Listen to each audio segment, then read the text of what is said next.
Hi. Can you hear me? And how do I sound?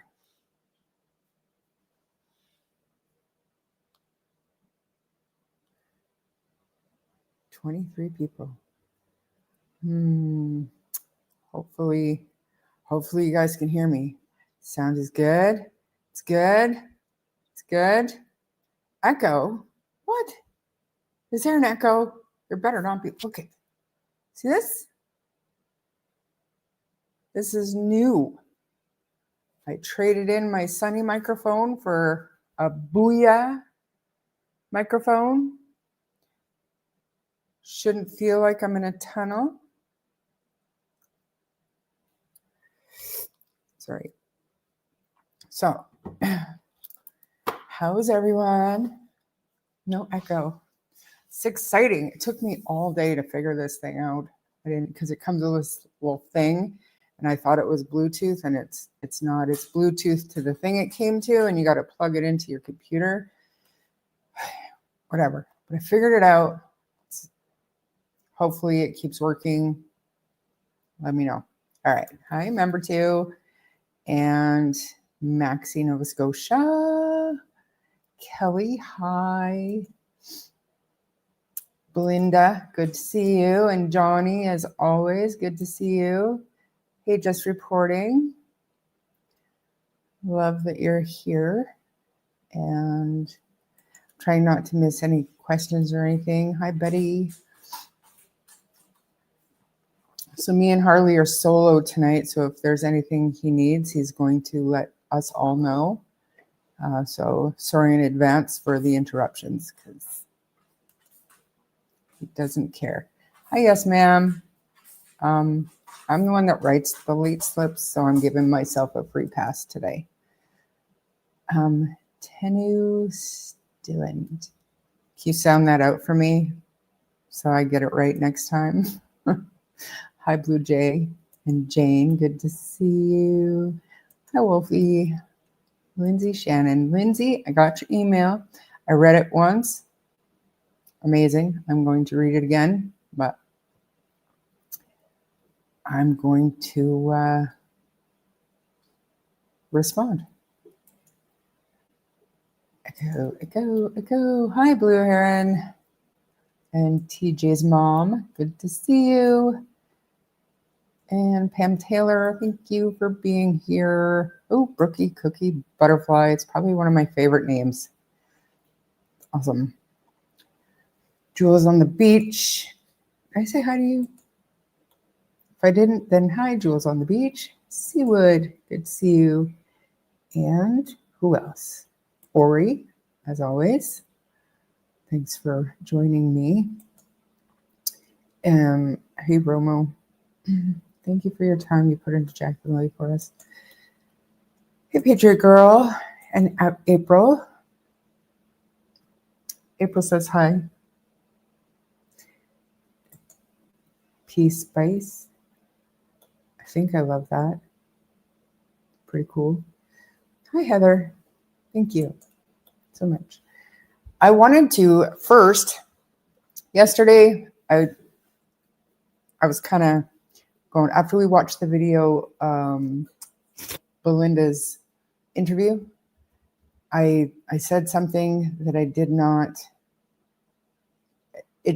come out the way that I meant it. So I want to correct myself. I've already let Belinda know. But I said something along the lines like, she's one of the reasons why I broke away from the freight train, blah, blah, blah. But then I said, I hope she sees it and I hope she appreciates it. And I didn't mean like, hope she appreciates all the stuff I do for her. That is so not what I meant. What I meant by that, because I watched it back and nobody said anything to me about it. It was my own take on the way I put it. And I felt like an idiot after I listened to it again. That's not what I meant. I meant that I hope Belinda understands like how much we all support her and how much we appreciate the love and care that she has for Jack and Lily, and the fact that we understand that she's never going to give up and that we are right there with her. And I explained that to her probably in a big awkward way, just the way I do things, but she understands, and I wanted everybody else to understand. I did not mean that Belinda needs to be appreciating me and my time. That's not what I meant. I meant that Belinda is not alone, and I hope she notices that we're all here for her and because of her. Because like I said yesterday, if it was left to Daniel and Malaya to represent Jack and Lily and to keep this case going, I don't think we would have got very far. So, hi, Rena. Thank you for being here. And Piers, awesome to see you again. I think this is your second time here. Thank you. Who else? Oh, boy. No more lies. How are you? We're going to be super nice today. Little Mama, thank you for coming. And then there's another one. This Little Mama. Are you guys sisters? We all support Belinda. We sure do. We sure do. I appreciate everything she does, and just the heart and soul that she has for this case is going to keep us all going. It's going to keep us all invested. We're going to get those answers. Belinda knows. Oh, well, thank you so much, Jane. And the sun, because it's later in the day, the sun is safely behind the trees, and it will not be making another appearance today. So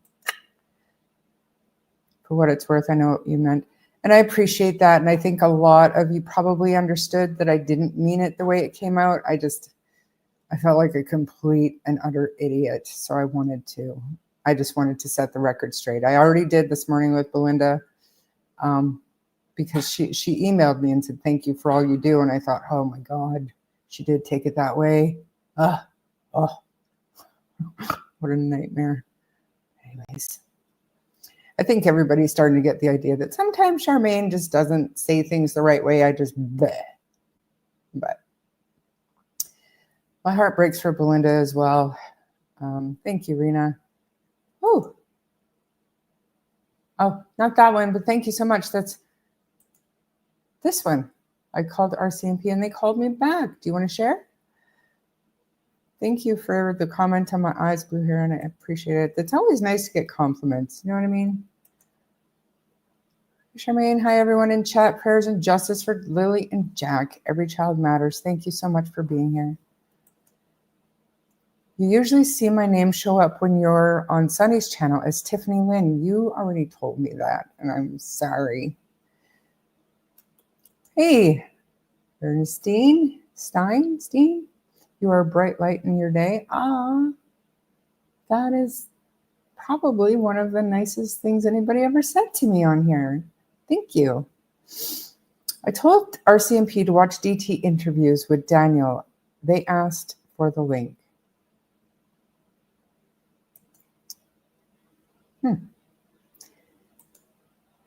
What part specifically, Patriot Girl? I mean, I know it's all super interesting to us, but what part do you think that the RCMP should be focused on? That's interesting to me.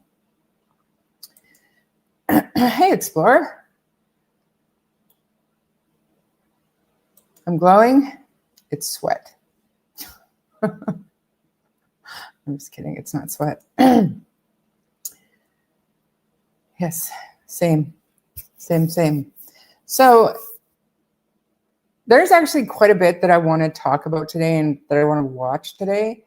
All the inconsistencies and the timelines, for sure. I mean, just more of the same, right? More of the same. Let me just have a quick look. So again, I got a couple more pet pictures, and I will be showing them, but Seawood gave me a fantastic suggestion that once or twice a week is going to be good enough, because, you know, you do them all and then overnight I might not get more than a couple or whatever. So we'll collect them for a week and then we'll do a weekly. And it doesn't even have to be your pets, right? I want to know what brings you joy. And as long as you're comfortable with me putting it up on YouTube, whatever brings you joy, whatever helps you breathe during the day. You know what I mean? Everybody gets caught up in their own stressful bullshit. And usually people have that one thing, whether it's being outside or you have a lovely yard or you have a pet that you adore or a child or a partner, whatever makes your heart beat a little bit faster and your breath slow a little bit. I would love to show that off for you. Kristen, Alaska. Hey, Kristen, Alaska. Did I get that right? Pretty sure. And thank you so much for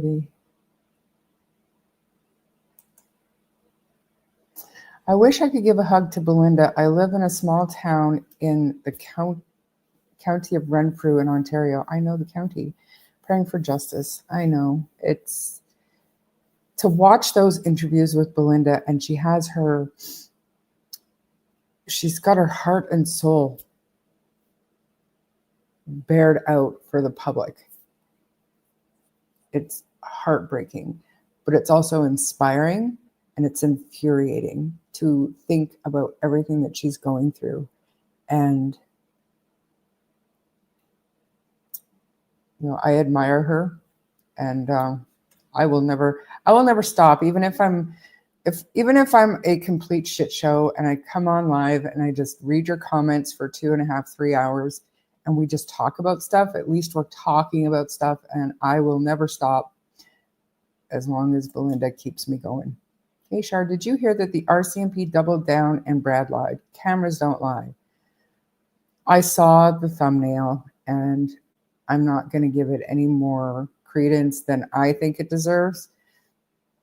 If the RCMP truly have discredited or ruled out that entire tip and Brad Wong as a witness, then I will hear about it in some other way. And it's certainly not going to be through that YouTube channel. I wonder how angry I can get watching a live tonight. I think you're in the wrong place. We're going to keep it happy here. My heart's in this case for a lot of us. And how strange is it that we started this not really knowing that it was going to go the way it did. Most of us thought we knew, probably got into drugs or something. And I don't think any of us thought we'd be here 6 months down the road. So who knew? I feel so haunted by the kids. Belinda makes me cry every time she cries. I don't know how she holds it together. Amazing woman. Thank you, Rena. I appreciate that. It is dangerous information, April, but you know what? We're Jack and Lily's voices, and we're Belinda's army, and as long as we stick to that and we keep talking about the things that matter, and before we discredit somebody or attack them and call them a liar, at least give them the opportunity to speak to us before we shut them down. I think that it's going to be a much better outcome for everybody. If we end up hearing from Brad Wong or Justin Smith and facts come out, and if we have somebody who's willing to go to the area and show us what it is that we're talking about, and we decide collectively that it's not credible, or the police have evidence to prove that it's not credible, different story. But it's too soon. Hey, Kent, thanks for being here. Slumming, I see. Sunny not live today? Just kidding. I'm just kidding. Hey, I know that you put some stuff in our chat about decals or something. If you want me to show that, resend it. Maybe resend it to just me, not in the group, because the group goes, sometimes arrive. Hey, Carol, thanks for coming. Did anybody see Hunter S. True Crime? He put another video out yesterday. I mean, if anybody knows who this person is, male, female, whatever, hook me up. I want to talk to that person. He does an amazing job, and it's almost like he knows what we're talking about, because the last couple of times that we've really been confused and kind of left things hanging, I look and he's got a video. He's got a video doing what we were talking about. So we're going to watch that. It is 18 minutes long, so I might break it up a little bit. Hey, Nana, sorry. But amazing. And if you haven't subbed to Hunter S. True Crime, go and sub up to him or her, whichever. And, you know, let's help him grow, or her, whatever, grow the channel. Does a great job. I love it. I just wish that they would narrate the blank spaces a little bit. But other than that, the organized fashion that they put into their videos, I think is fantastic. Love it. All the RCMP said was that they have no video evidence of that. Right. Right. I don't think it's responsible reporting to say the RCMP doubled down, Brad lied. I don't think that's accurate, and I think that is straight up clickbait. Miss Mac, hi. It's suspicious why the neighbor didn't allow the police to search his property. Didn't he? I will believe if Brad lied by RCMP documents. Right.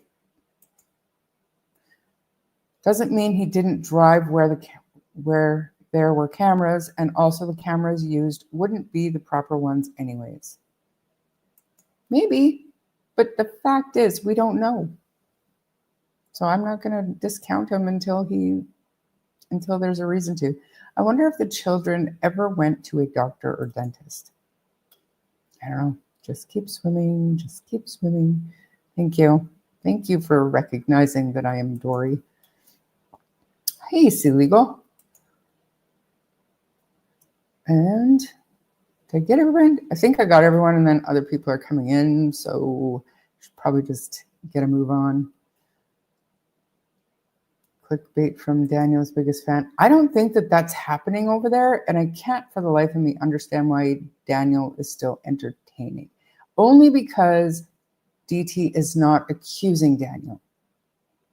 Because they don't believe the same things at all.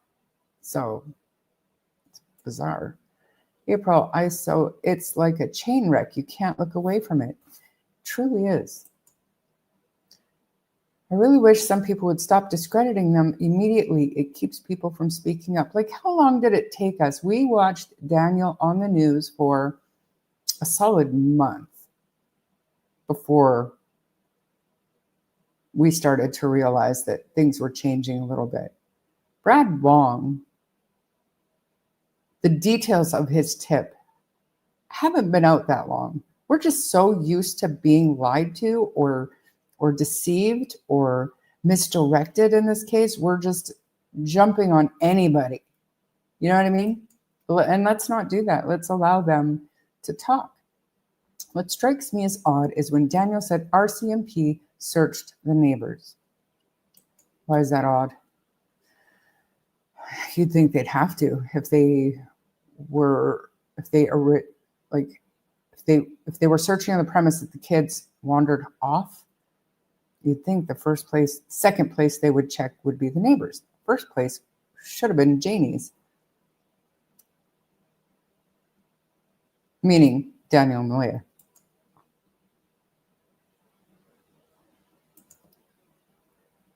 Hey, Sailor Moon. Thanks for coming.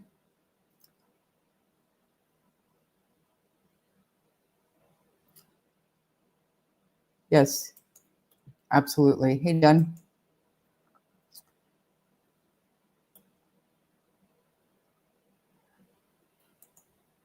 No video evidence means nothing. A lot of people don't have cameras, or they are so far back from the road that it wouldn't pick up a car driving down the road. And some of these cameras are motion activated. Sometimes things mess up. We have motion activated cameras all around the house. And I know when I come and go, and sometimes my playback doesn't show me coming and going.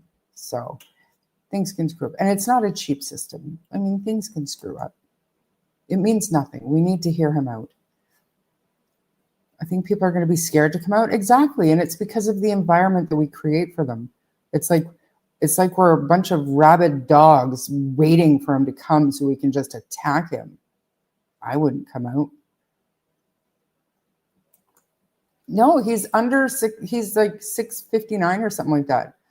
Everybody needs to go and sub. He's good. I'm glad you got away from Sunny and have your own channel. There's a difference in you. You seem happier, more confident, despite these terribly sad circumstances. Like happier than I was when I was on. And I mean, I still love Sunny to death, and like I'll still join her.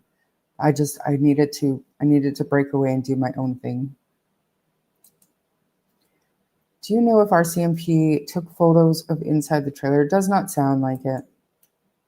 You know what? Hey, Ashley, I'm going to race down. I can't help but believe the neighbors, and I think it's suspicious. Daniel recounts the same story the neighbor tells, only he says it happened after the kids disappeared. That's kind of the thing, isn't it? I hope RCMP would see the text DM sent to Sunny and compared to what Justin Brad said about the route he took. I do believe that Sunny had sent that stuff in. I can't say for sure, but I think so. Canadian Cat Lady, hi. Good to see you too. Hunter S. True Crime is where it's at, guys. Did RCMP article actually say Brad lied? Okay. So the article that I read yesterday, I wish I hadn't read it because it's horseshit. It's horseshit. It's filled with misinformation, and I think the RCMP have not come out and said anything other than they don't have video to substantiate the tip. That doesn't mean a lie. It doesn't not mean a lie. It means we don't know. Daniel likes the fame, people talking about him, the limelight. It boosts his narcissistic ego. I agree, but it also eats away at him mentally.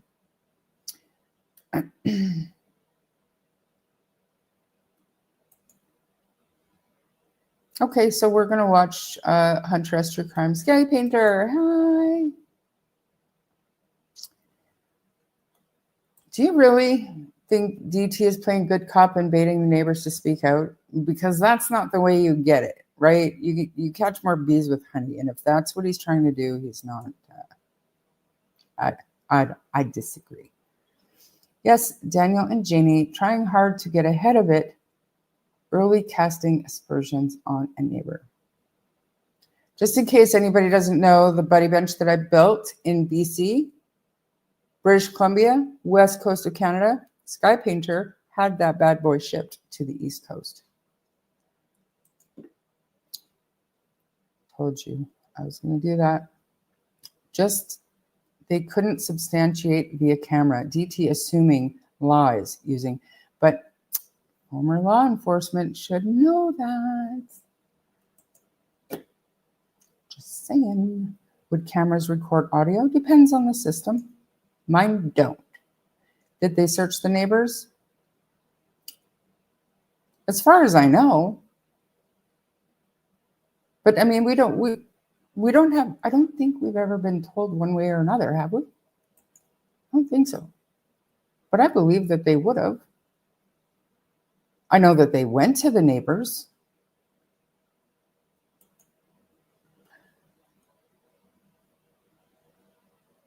It's not even that you get attacked, you just get censored. You're not allowed to ask any questions that matter. I always enjoy listening to, oh, thank you. It means there's a ghost in your machine if it isn't picking up your movements. Just teasing. I would come out.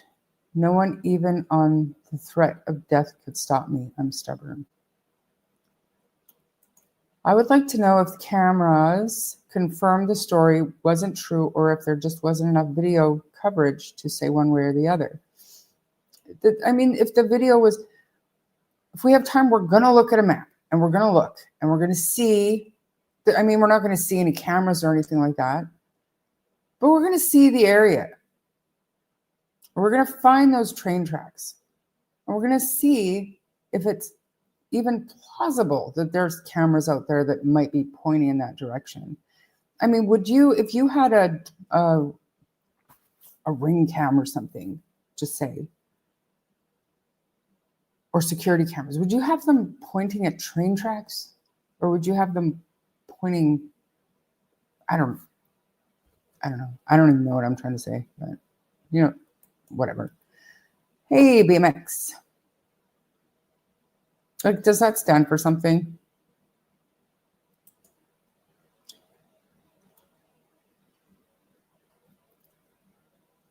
Hey, 1962 Melody. I think the kids were taken to Earl's and, ooh, haven't heard that one before.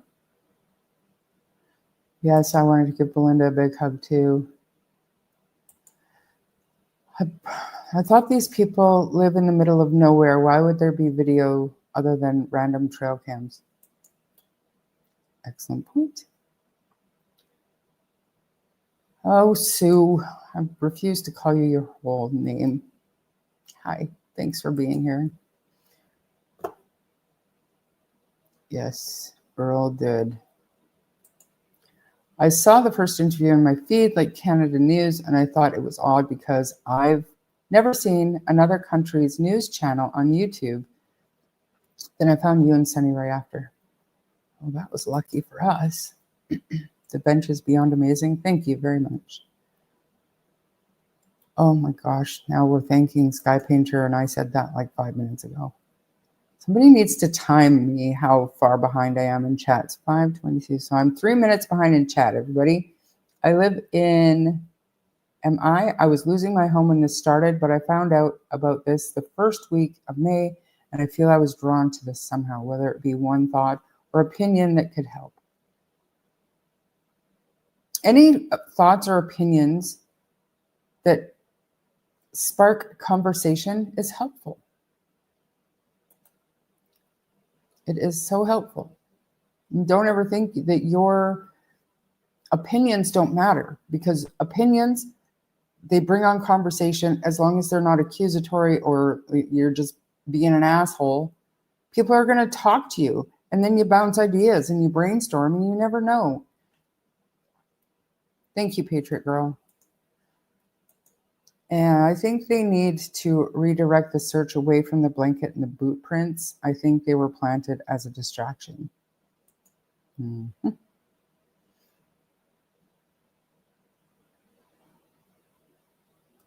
And it's not a bad theory. I did that last night, Charmaine. Check out the culverts by the train tracks. Interesting. 2 picks, okay. Marie Antoinette, good to see you. Faye Francis, hi. A lot of lives are happening at the same time. Who else is live? I mean, I don't care about the one, but is there anybody that I'm being disrespectful by being live? If it's Clutch, then Pearl's, like, he's got like 100,000 subs, so he could spare 91 of you. I don't. Miss Katie McDonald, thanks for being here. I don't. Oh. Who, Ori? Okay. I see. I thought somebody in chat was doxing, but I made my heart stop there for a second there, Ori. Even if we tried to tell you how far behind you are in chat, you'd have to catch up to know. And I feel like it's rude because it's such great comments. So I'm like, thank you. So I'm like, I want to just scroll down and move on. But then what if I miss something? Okay, so here's the thing, you guys. If you said anything, you left clutch for me? That's so nice. See what I mean? I would have missed that. If it wasn't for YouTubers and Belinda covered, practically no. And cherry picked. All right, what I'm going to do is I am going to, what do we want to watch first? Because I did one of them, I think clever, but probably more cryptic thumbnails again. And it was for the sole purpose of, what's going on? Where's my stuff? This one. Oh shit. I did the audio thing again. Just a sec. How do I? Oh, this is hard. This is difficult. There I am. There I am. And then I want this over on my other screen so I can see what I'm doing. Okay. I'm going to play this. Okay, this was from a month ago. See, now I'm missing so many sweet comments.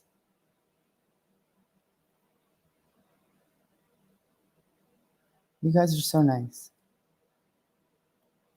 Okay, this one I can answer. Didn't Daniel say the backpack Lily took was the one she used for play and not school? I wonder if she had it in the CCTV video. That's a good question. And he absolutely did.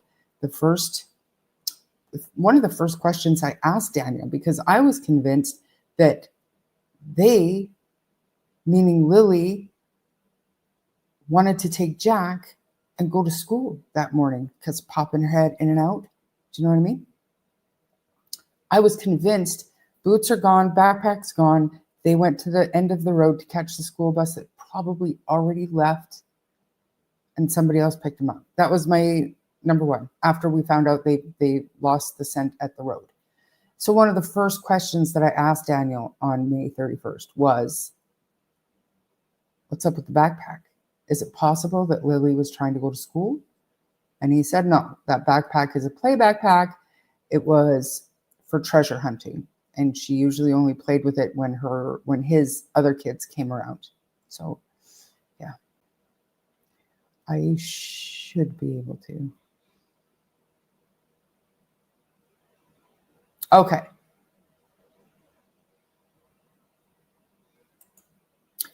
And then, so it was actually, I think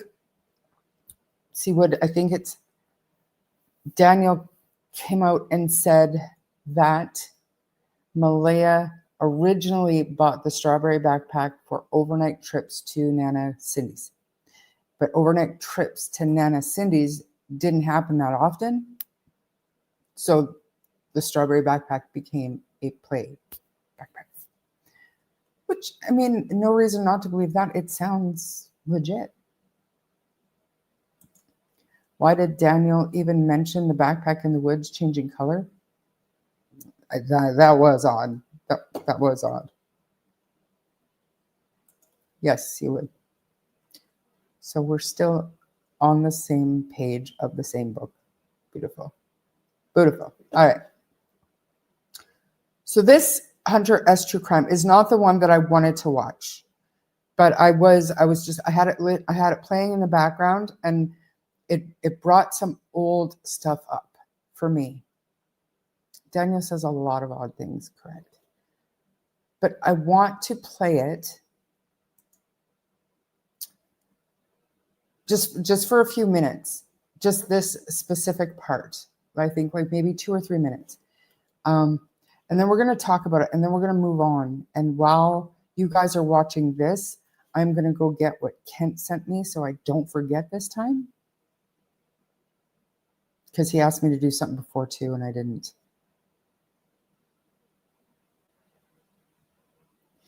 Yeah, but I don't see. I go, Kent.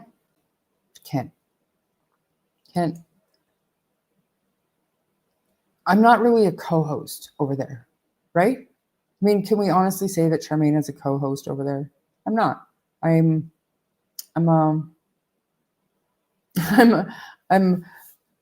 not like you, and I'm not like Sunny. I can't just talk. Do you know what I mean? I have to be spoken to or have some kind of stimulation to engage. So I sit there and I'm quiet unless I see something in chat, and then I'll interrupt. So, I mean, as far as a co-host goes, I'm more like a chat monitor over there, right? That's fair, I think. Anyways, shit.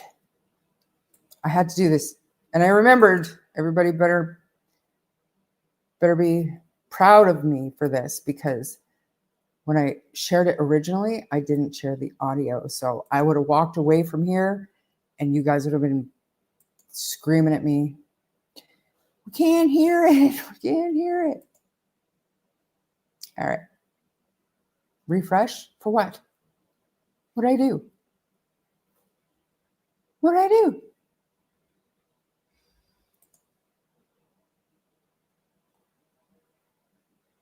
Talking head? Yeah, I'm a talking head that just reads chat over there and then I interrupt. But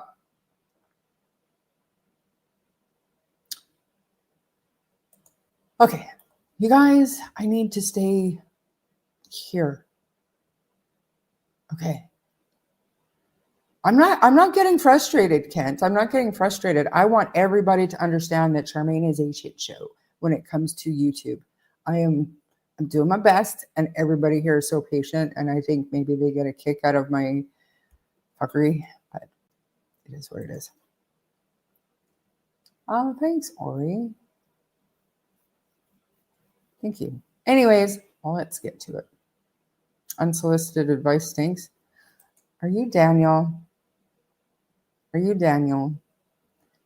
Because every time I would say something to Daniel recently, I would follow it up with just another piece of unsolicited advice for you. Like, are you Daniel? All right. Okay, cool. And I mean, I don't care if you are. It was just funny. It was just funny. Okay, so listen to this, you guys, and it's just a recap, and we're going to. Belinda blew my mind this morning. So after this, we're gonna do that. So we have a thing going today. We're gonna stay on track. Hey, Sunny. Okay, listen. Let's go.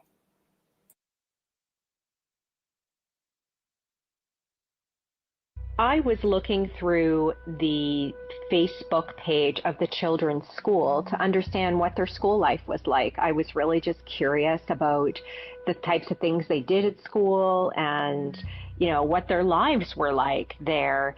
And I came across a photo of Jack with a black eye. And so that photo was dated December 13th, 2024.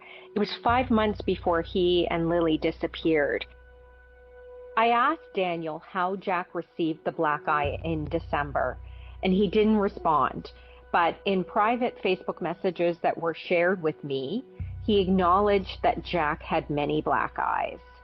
He said Lily even had a black eye when Jack and Lily disappeared from an incident that happened on May 1st, the day before the children went missing. He said a Tonka truck that she pushed down on swung up and hit her in the face. Well, 4.5 months later, after Jack and Lily disappeared, the country is baffled, and frankly, the online community is obsessed with what happened to Jack and Lily. All of a sudden, there's more vehicles coming through the area, people slowing down in front of homes, taking photos, sending up drones. You know, for the people in the community, it's become unnerving in other ways. Daniel's father, Earl Martell, for instance, has been followed and, videoed, had a verbal altercation with an online creator. This same online creator showed up at the home of Malaya's mother, pretending to buy a horse trailer that was advertised online, and surreptitiously recorded a lengthy conversation with Wade Paris, who is Malaya's mother's partner, about the case. The last time I heard about New Glasgow is about two children was missing. Yeah. Yeah, it's happening in New Glasgow. Those are her grandkids. Are you kidding me? No. For real? I'm serious. Oh my fucking god. Yeah. I'm so sorry to hear. It's all good. We still never heard nothing yet. But those are Jack and Lily. And my granddaughter. Jack and Lily. Yeah, that's her name. My granddaughter. It's so sad, man. You might see some videos. Somebody stole my videos and put them on the thing. Yeah. That's a high deal.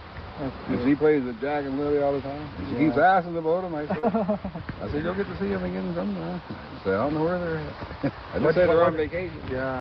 Yes. I never really heard nothing. Never heard anything? Don't say too much. Oh. It's only that boy that did it. Still say the boy. The Daniel Martell. The stepfather. He's on meth. He's on meth. He sells meth. Uh-huh. And he makes it. And he don't like the kids. He beats the kids. He beats her daughter. That's what I'm saying. But her daughter might know more than she's saying. I said, your daughter's lying. You must know what happens. Only 3 people in the thing. Exactly. We had to do polygraph and everything. You did a polygraph too? Yeah, because we used to drop the kids off. Okay. Over there. So you and Cindy and her mother, because her mother was in the house before, and some of her cousins, they had to do polygraph. Is the mother living here right now or not? No, she was, and she lives in. We took the mother because we found out that he's on drugs. He's on meth, yeah. And meth, and they beat her, so we took her over there. He was here, and then the CPS. The CPS went to their house in December, and they should have took the kids out of there. Like, look at the look of the house. Yeah. We had the locks on the door, and the boy beat her, this and that. But why'd she stay there? That's what I told her. I saw the house of Daniel Martell, and I saw this house, and I understand why she come here. She moved out the next day. No, she could have went to her grandmother's in Bob Hill. You know how many times we tried to... She was at the grandmother's before they went there, Dan and her. He got 2 from a previous marriage. And those 2 that are missing are hers. Then they got the little girl together. Mm-hmm. And he didn't like her kids at all. But she said they beat them. Oh, just tragedy, man. But she got a psychic that says they're still alive. Mm-hmm. But if they ain't, I still say it's a guy. You know, it's so funny. I heard something. They are in the woods, but they're probably buried, like way over towards, like say Muscadal, but they're probably way the fuck over that. The thing is by Daniel Martell or his family. Yeah. Yeah, I don't trust him, man. No, they all look fucking crazy. They lies all the time. Change his story all the time. Yeah, how do you know what they're wearing? You didn't see it. Huh? How would you know what they had? That's kind of what I mean with God, why am I so big? Hunter S. True Crime. I wish there was like something to look at, or when he's got his type on there, like their type on there, just a little bit of narration. But other than that, like fantastic. And I want no drama in here, like Explorer Kent. I mean, I really don't care. It's perception, right? It's how some things come off to other people. And I don't have a problem with any of it. Nobody tells baby what to do with her channel. Did I just say that? That was fucking lame. Lame as shit. Anyway, so that was interesting about the whole, the black eyes, hearing that again. Devastating. But the point was, I think it got lost in translation how Belinda found out about the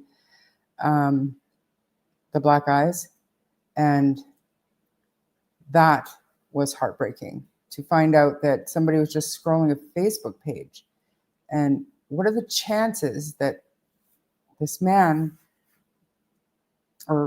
woman just stumbled across a picture on a Facebook page of a school trip? and found a missing little boy with a black eye.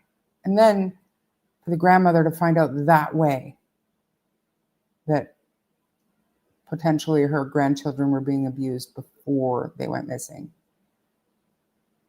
How heartbreaking is that? Charmaine, as a former special needs worker for autistic children, watching them sit on Cindy's couch, I don't see autistic behavior.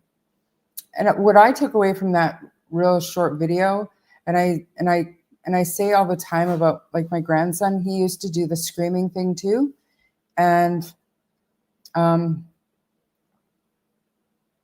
it didn't mean he was autistic. We knew that there was something special about him, but it didn't mean that he was autistic. And it didn't mean that he was running around screaming like that all the time. So we saw a video of Lily at a birthday party being overrun with emotion and screaming. We saw one example of that. But then we were led to believe that this was common and it happened all the time. And people actually ran with that. They, well, she must be autistic. I don't see how one has to do with the other. I truly don't. Thank you, everybody, for saying that I'm doing great with my channel. I'm literally tripping my way through it. And children, if you cannot behave, you will have to go to the corner. Thank you, Marie. My mods will take care of everything. Good to see everybody. It was horrifying to you too, Ori? Absolutely. Sometimes, if you want to hear something and pick up on inflections and tells, close your eyes and just listen, you get more insight to what the meaning is. Right. And I feel like that's a good way to listen to some of Hunter S. True Crimes coverage, because some of it, some sections, important sections, there's not a lot to see. Sometimes you have to have your eyes open to read because there's nothing to hear, but you're so bang on. As a special needs worker, I worked in junior and senior and grade 6. No children had black eyes. So 35 children in a class, no black eyes. I can say 100%, neither one of my kids ever had a black eye. I've never had a black eye. I don't think it's as common as some people are, to be. I have a lovely, calm energy. I appreciate that. You should know me in real life. There's nothing calm about me. I guess there is, but it's more diabolically calm. Wonder if Wade says they could be buried in the woods in, God, I knew how to say it yesterday. It's gone again. Interesting, since Malaya made that call, she believed Cody was involved, as if trying to pin it on Cody, just thinking out loud. My son is autistic, and these kids are not, probably lack of school, food, socializing. It all plays into a child's growth, right? Look at Meadow. Just the appearance of Meadow. She looks like a completely different baby.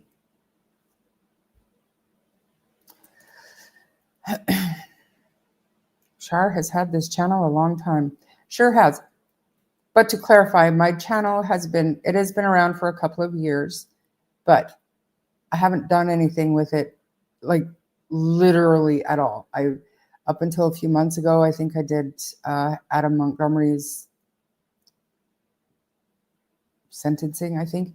And then I did Susan Smith's parole, and I did Delphi, the Supreme Court,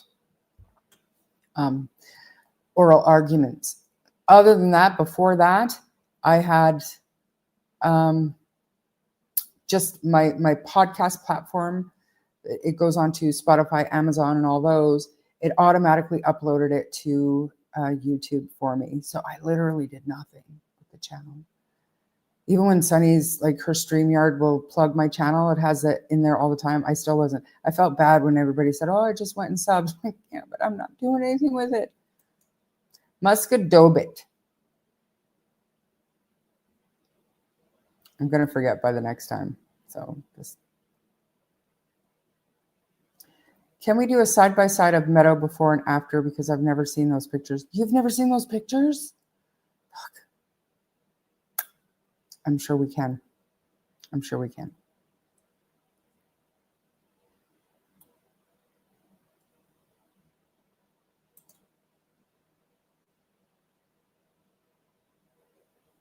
All right, I'm gonna, okay, because I wanted to look for something and I didn't want to interrupt my screen. So I'm going to put this here and then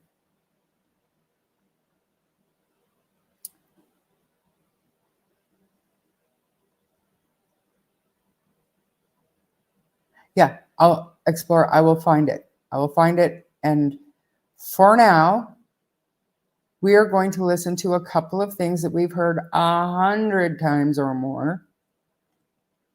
Don't shoot me, because this is something that is on Belinda's mind, and I think it's relevant, and I think it's important.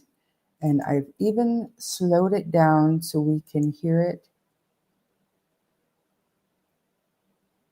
as if we're 2 years old and we don't understand proper English. We're going to listen to it slowly, and then we're going to talk about it. There's two that we're going to listen to, and then we're going to talk about it. All right? Let me put it on theater mode. Ready? Here we go. Oh, just a sec.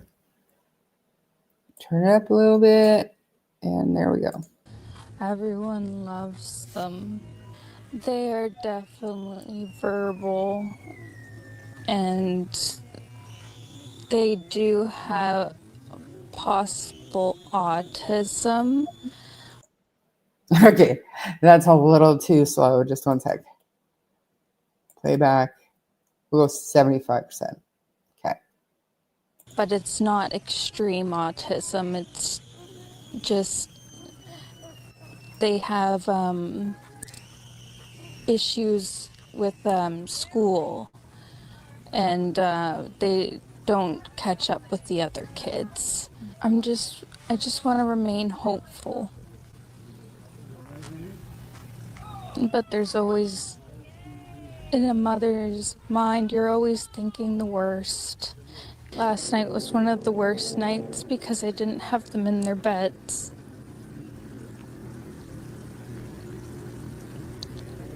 And I don't want to go through that another night without them.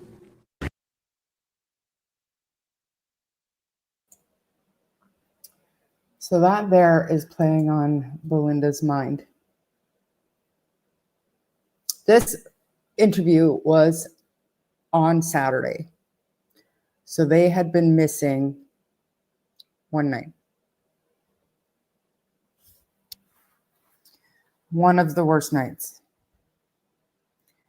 Now, something else that Belinda had caught.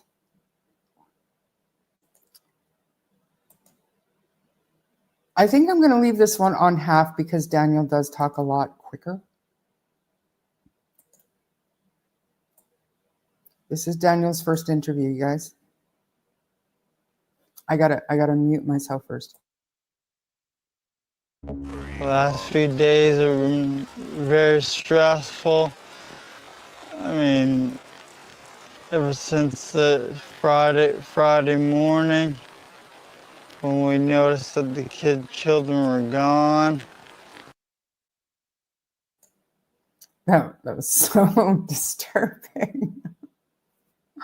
It's not funny. Okay. Straight face. That was terrible. I apologize. There's nothing funny about this. Blue Heron, stop it. Anyways, Malaya said this was one of the worst nights. And then Daniel, in his first interview, said the last few days have been stressful. What do we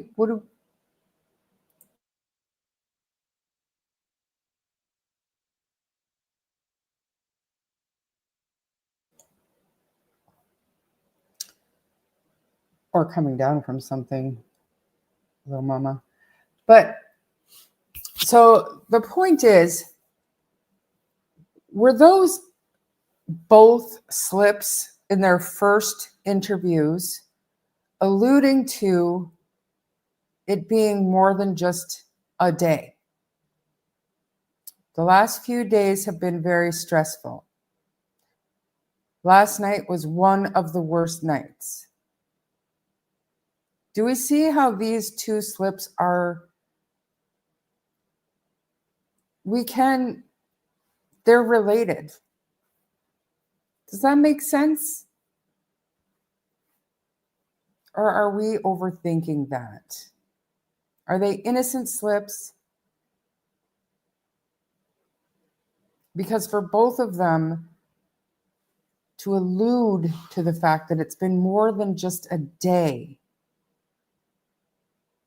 it's troubling, isn't it?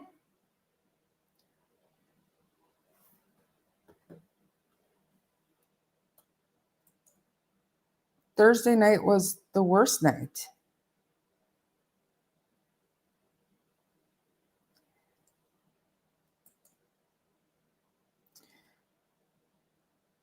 Yeah. Freudian slips or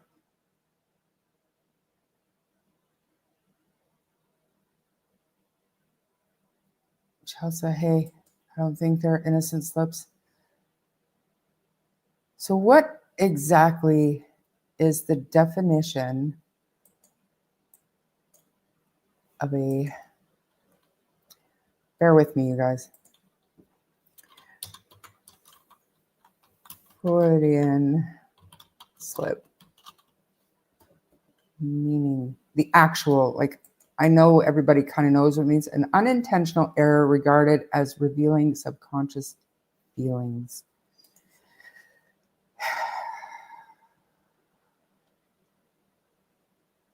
I think that's a problem. And I didn't before. I didn't, like, because at the beginning I was on board with it being such a stressful time, and you don't know how you would feel or what would be going through your head. But when you think about it in terms of they both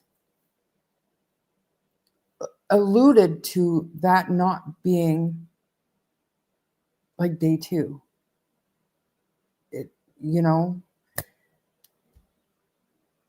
one slip is innocent, both in their first interviews. No. That would be great if you could do that. So we're all on the same page, I think. And I agree with Belinda, because many in chats have repeatedly asked when interview was done with Malaya. In my opinion, it seemed like she had already missed them in their beds. Last night was one of the worst nights because I didn't have them in their beds. It's pretty clear cut.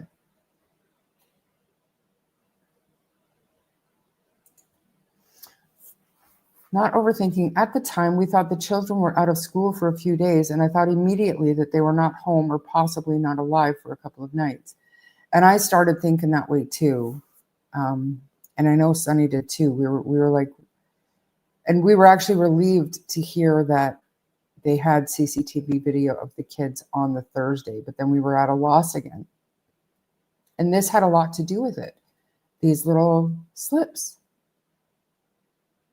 And one innocent slip, a misspeaking, is not a big deal. But when they both do it on the same topic that has to do with the timeline that has been so convoluted, it's a big problem. And we go back to this one. Where is she? Where is she? Where is she?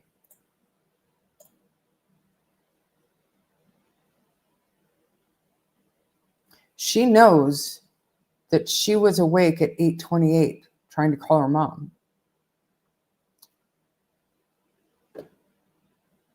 Did she know that her kids went outside to play? Did that really happen? I don't know. Yeah. Interview was Saturday, May 3rd. You bet.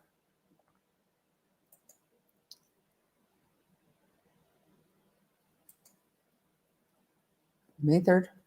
It was on Saturday. So they went missing, according to them, Friday morning. So Friday night would have been the first night that she didn't have them in their beds. But for some reason, it was the worst night. It was one of the worst nights. It's a problem.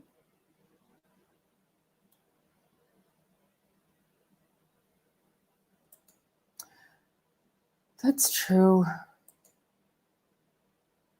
Yes, it was the same day she left. Hours later, Malaya left, never to be seen by Daniel again, except for court over Meadow. This is one of the first things that made me say, what the fuck? I haven't stopped saying what the fuck since then. This is unbelievable how long this circus has been going on. 6 months. 41 days just reporting that year. 41 days they were absent from school.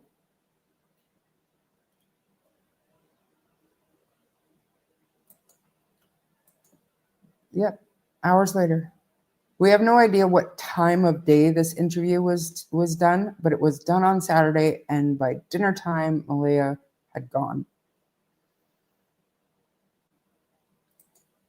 That says Thursday night was with. That's what I'm getting at. And the fact that Daniel goes on to say the last few days have been stressful. Why?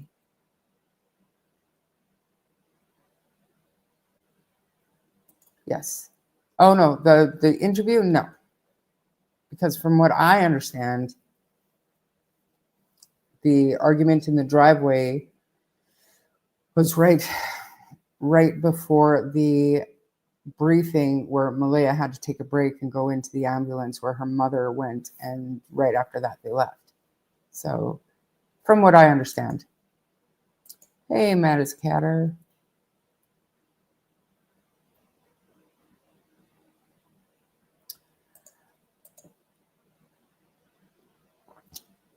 And how can anybody expect their children to keep up with the other kids when they're away at least 10 days every month at that time? I just had a thought. Could this national TV interview be the thing that triggered Malaya enough for her to leave the property and not search for the children at all?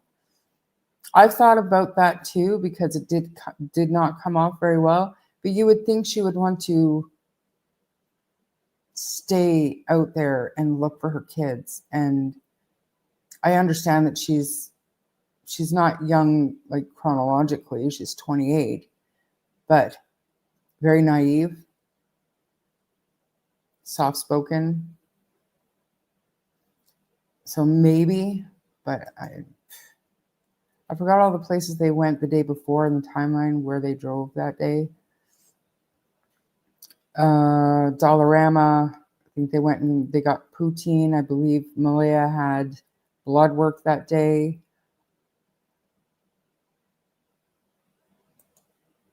My 2 sons had perfect attendance all through school, except for a bad flu one time. I mean, my kids' attendance wasn't perfect, but it was maybe 2-3 times a year that they were out. When she said that, I knew then and there too, one of the worst nights, also pain and sorrow. Pain and sorrow bothered me because that's not to me, that's not appropriate language for what you would be feeling if your kids had been missing overnight. Pain and sorrow, it would be, terror maybe, worried sick, probably. Pain and sorrow is more connected to finality. You know what I mean? I believe early Thursday on the way home from Westville, in your opinion. Remember, there was a second altercation after that too. Yeah, I'm not 100% sure on the timeline, but I know that this definitely before the altercation. Maybe this was after the first altercation, but I don't know. Chelsea, do you know? The map triggered her. Hey, Molly, thanks for being here. What map? They told on themselves, and if Malaya was talking in the media like Daniel has been, she'd spew more too. In my opinion, it's a little weird the way she shows up for Meadow but not show up for Jack and Lily. It's a little weird. When a phone was being looked for and Patty was being asked to leave. Wasn't it Cindy that was kind of dragging Patty out of there? I could be wrong. And this was all after Belinda had left, I believe.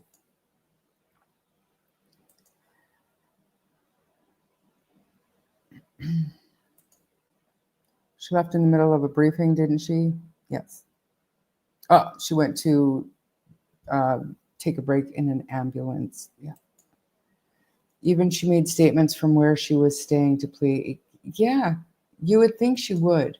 She doesn't have to be there at the property, but you would still want to encourage people to keep looking for your kids. Daniel's later interview, he said Thursday was just a normal day. Says it all the time. That's why he can't remember anything from Thursday, because it was just a regular everyday day. You're not going to get Meadow seen as two kids missing for months and not be found, and no evidence from that property they were on. She freaked and had an anxiety attack and had to leave with her guilty knowledge, in your opinion. Seconds into her interview, I knew something was fishy. Yeah, I think we all did.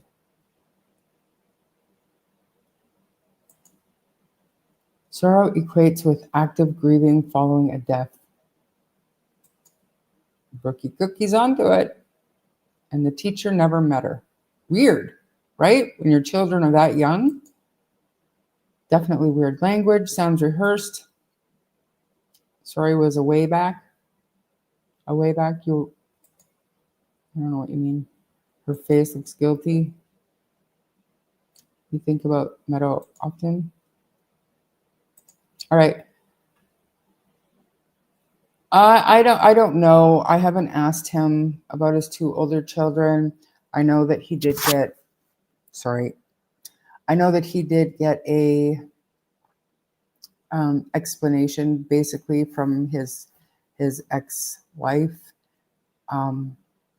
why she wasn't going to allow her kids to visit until there was a resolution in this case. But I don't know if he's fighting, and I have no idea if Janie is going for her grandparents' rights or if she's learning the hard way that it's not as easy as she made it sound when she was throwing shade at Belinda for not doing that for 2 years. I think if Janie has attempted, I think she's finding out that it's not as easy as just going to court and saying, I'm a grandma and I have rights. No, you don't. Chell says, she left after the first altercation, but no, I do not know why. Wish I did. Malaya left after the first altercation? Because I remember, I think it was the first time Belinda came on a live stream with Sunny, and I was there, and I had every intention of just shutting up and not asking questions, and I ended up asking Belinda question after question after question. But one of my questions was, when you got back from searching the woods, was Daniel there, or did you see Malaya or anything like that? And Belinda had told me that she didn't remember seeing She knows that Malaya was there, so it had to have been before the altercation, but she didn't remember seeing Daniel. So I could be misremembering that, but I know that day that Belinda was good enough to answer my questions on Sunny's Live, I left it feeling that everything had happened after Belinda had left. I did worry about any child being on that property with them. Yeah, it all plays into their well-being. She didn't leave in the middle. She left after the briefing. Mad, panic, confusion, desperation. This is not what we saw in Malaya's interview. Yeah, and I mean, this is nothing new, and I don't know that there's value in rehashing all of that stuff, but like I said, this slippage from both of them about the same topic is just too interesting to ignore anymore.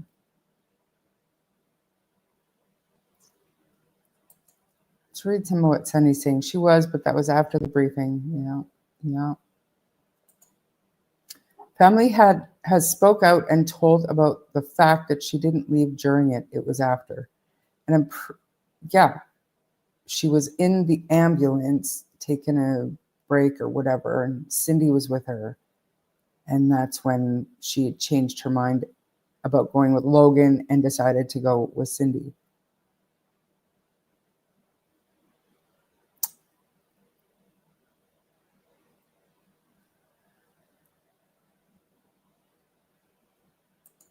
Here to say what, family?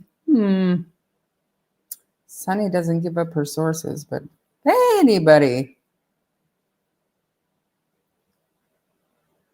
listen to her. We'd be able to figure it out. Janie and Daniel have that same bitter streak. Well, I mean, she raised them. Hey, Travis. Why didn't Cindy search on horseback? Well, I'm pretty sure her horses were an hour and a bit away. But who knows?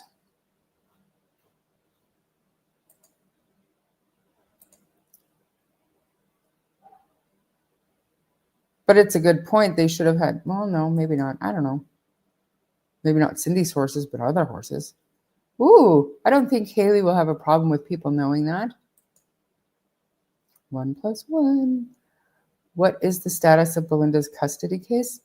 Temporary guardianship, Travis. Come on now. And it is pending. Things move a little slower here in Canada. Yes, Charmaine, it all took place right after Mom left. Yeah. That's what I thought I remembered, but Dory, It's a huge red flag for school staff when parents don't show up, especially when there are issues to discuss. Like 41 absences? Does she still have Belinda blocked? You know what? I can't say for sure. I believe she does, but I don't know. That's why we have breakfast and lunch programs. Sadly, for many kids, that's all they really get. Yeah. And, coats for kids and stuff like that. It is sad, but there are families who need the help. But if the family isn't asking for help and the school is just taking it upon themselves, that most definitely would lead to a call to CPS. 41 absences. We don't know what condition they were when they went to school. Maybe wearing the same clothes for days on end. Maybe Lily's hair wasn't brushed. We don't know.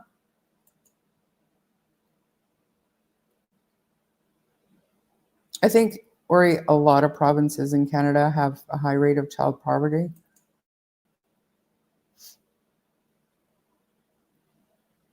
Oh, wow. That's interesting. Laying groundwork about Lily and Jack's life shows patterns. It's very important. I couldn't agree more. Our 2 local food banks are lacking in Pictou County. Getting awfully close to doxing yourself, Ori. For many, school is their safe, happy place. It's sad that they had to miss so much. Sure is. Exactly. It's actually required at least once in the current school year. I have to wonder if after chance is given and Malaya a no-show, the school went ahead and reported to CPS. Add black eyes to the mix. I think it's a pretty safe assumption, but it's an assumption nonetheless, right? I know you do, and I admire you for your bravery. I really do. I think it was one of many reasons why they reported. Yeah, cumulative, absolutely. Am I too loud? I'm not used to this whole, hey, Sunny, look, I gave up on the little microphone and I bought myself a little clip-on. All right, I'm going to move on to the Hunter true crime. Okay, just a sec. Not that anybody else is any less important, but Travis lawyers here. Pending, okay, no hearing scheduled? No, sir. Bring it back when there is something for me to decide your petition. Okay, so I don't, oh man, I could follow up, but I probably wouldn't hear back before the end of this live. But I don't believe, I shouldn't speak out of turn. So don't take this, but the last I heard, the application was still being drawn up. It hadn't been filed with the court yet. But that was literally a week ago. So it could have been done by now. So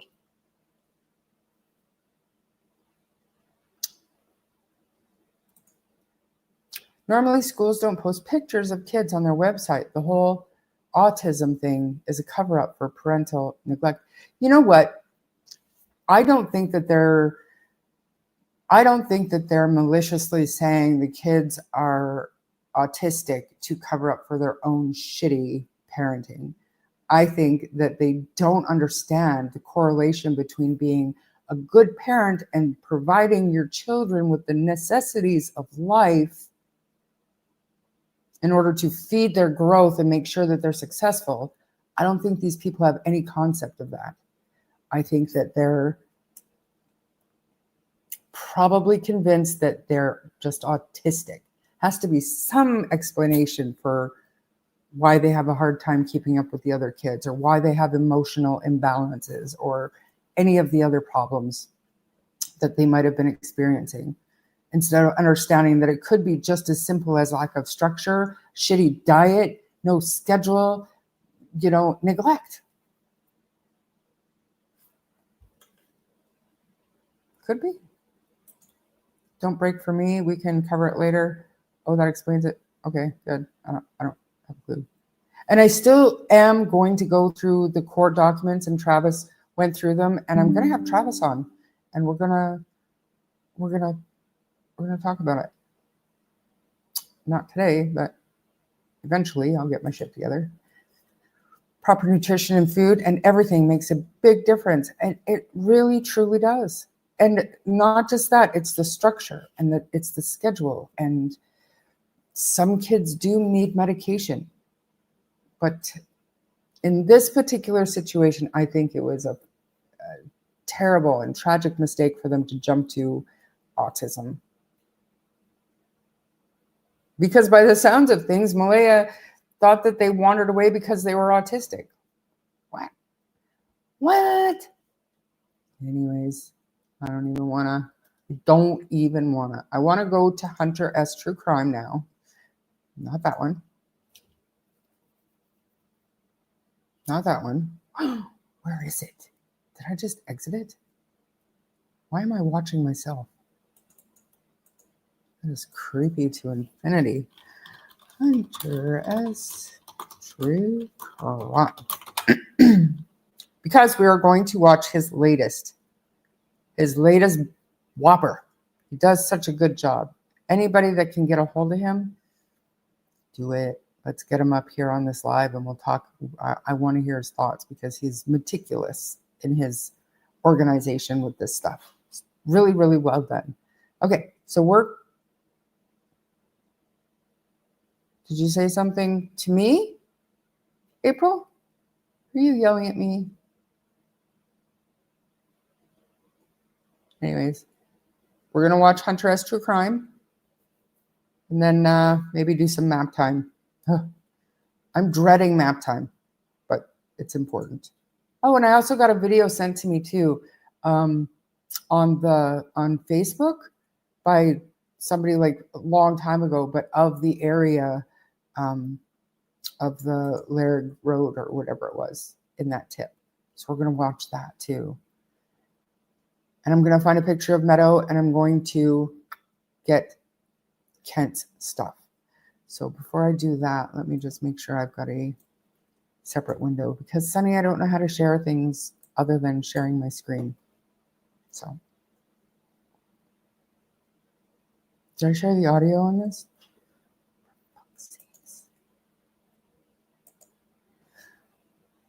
Pretty sure I did. There's a lot to this whole YouTube thing. This one, share audio. I didn't. See, I'm learning. All right. Okay. Kent's comment can go. Ready for this? You did a really good job. I hope you all enjoy, and I might break in sooner than 18 minutes. Probably will. Let's watch. You know, investigators were there, or one investigator, and, you know, had a conversation with him, and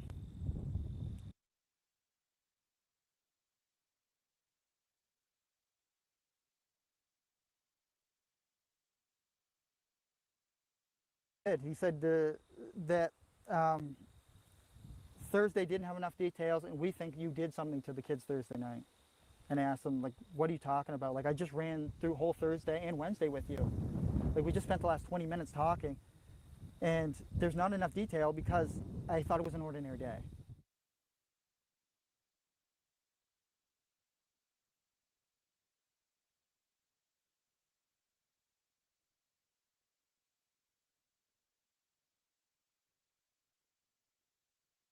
I went to bed actually a lot later than Malaya did, I think. Like Malaya was already asleep when I came into bed.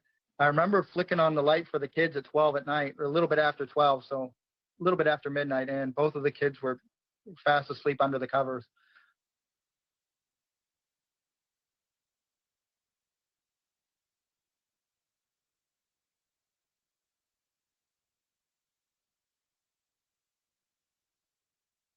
He said your Thursday and all the way leading into Friday morning, there's not enough detail. You know, I said to him that Thursday was just an ordinary day until I woke up on Friday morning. And that's when, like, life changed. There was nothing like life changing on Thursday. It was a normal day. So, therefore, there was nothing detailed that needed to be remembered that day until Friday morning.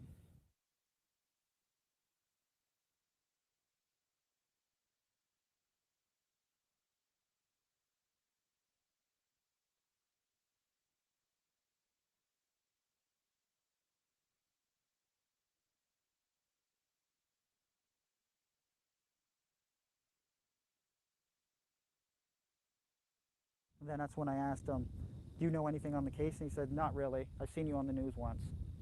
And that kind of alarmed me, or, you know, shocking, because you're having somebody that's trying to get you to admit to something and they don't know any details. So therefore, my Thursday didn't have any details. Your knowledge of the case didn't have any details.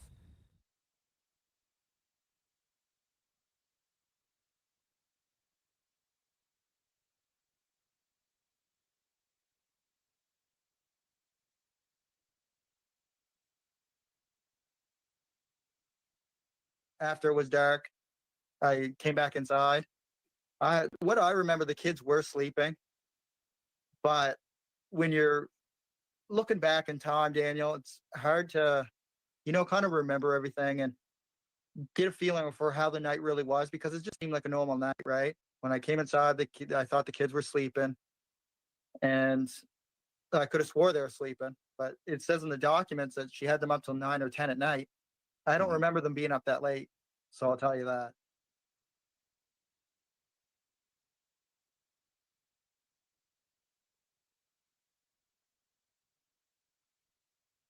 What happened was we woke up, I heard them playing in the next room beside us, and I was drifting in and out of sleep.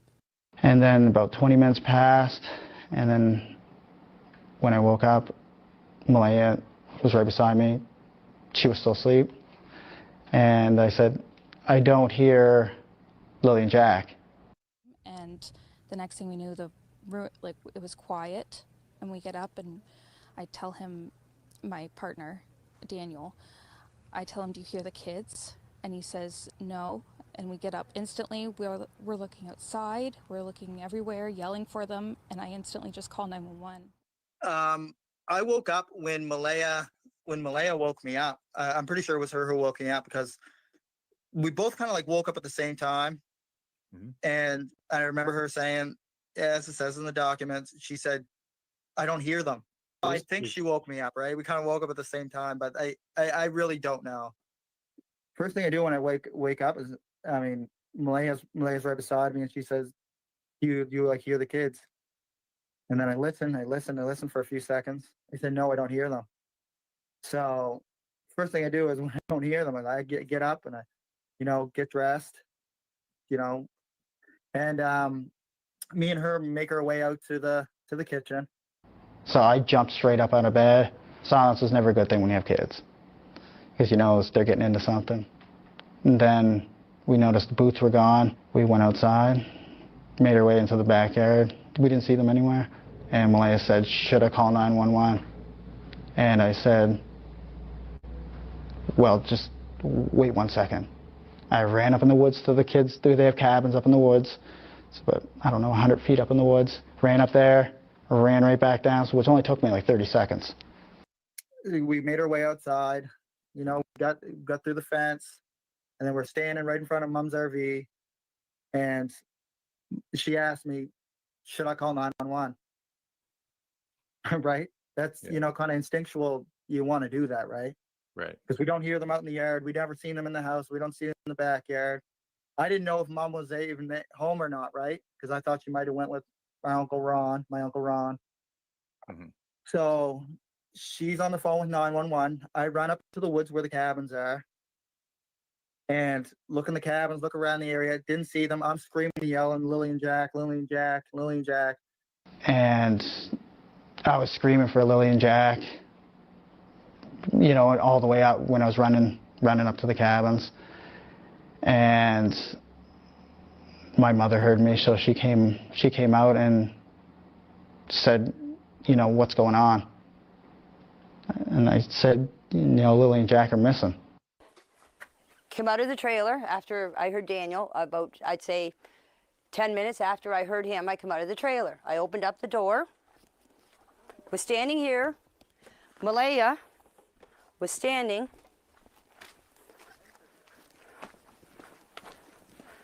right here with Meadow on her hip. And I come out and I said, what's up? She said, Jack and Lily are missing. I said, how long? She said, about 20 minutes. Yeah, Lily came into the room multiple times. Me and Malaya and the baby were just in the bedroom. Uh-huh. And Lily came in multiple times, so I seen her that morning, and Jack was out playing in the kitchen, I'm guessing, and they slid open the back sliding door. It's almost like silent to hear it slide open. Uh-huh. But they slid it open. The boots were right beside the door, and just proceeded to, I'm guessing, play outside, and then they must have just got out to the back fence, and then they were gone. As soon as I seen that they were gone, I immediately jumped in the car, did all the dirt roads, did all the culverts, I checked everywhere. I checked over the rivers, the streams. I did everything. I did. Anywhere the vehicle could take me, I did. Yeah. And then as soon as I got back home, like 10 minutes later, I immediately went out and fought till the officers got here. And were you at the house when they arrived? I was actually when they were arriving, I was actually coming back to the house in the car, and I couldn't park in the driveway because RCMP just stopped in the yard, right? Okay. Because they were just starting to walk down and talk to Malaya. So what I did is I parked the white Nissan Pathfinder, because that's the car Malaya owns, the 2017 Nissan white Pathfinder, and I parked over on the right hand side of the marsh, going toward Lansdowne Road. There's a marsh that's right beside the house there.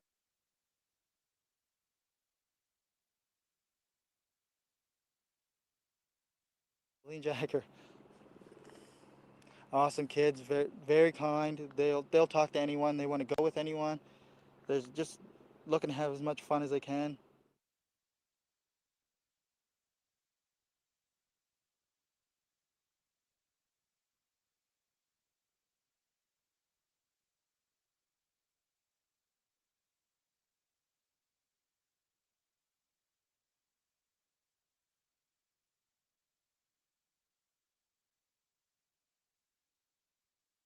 They're both really go-lucky children. They're so sweet. They talk to anyone. They'll talk your ear off. They will speak to anyone in a store. Everyone.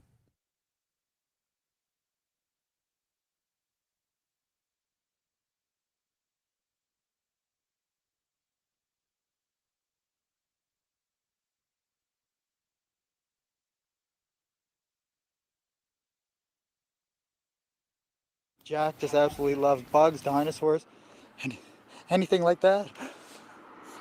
But Lily loves girly things, but she also loves doing everything with Jack. Bugs, they're like best friends, not just brother and sister.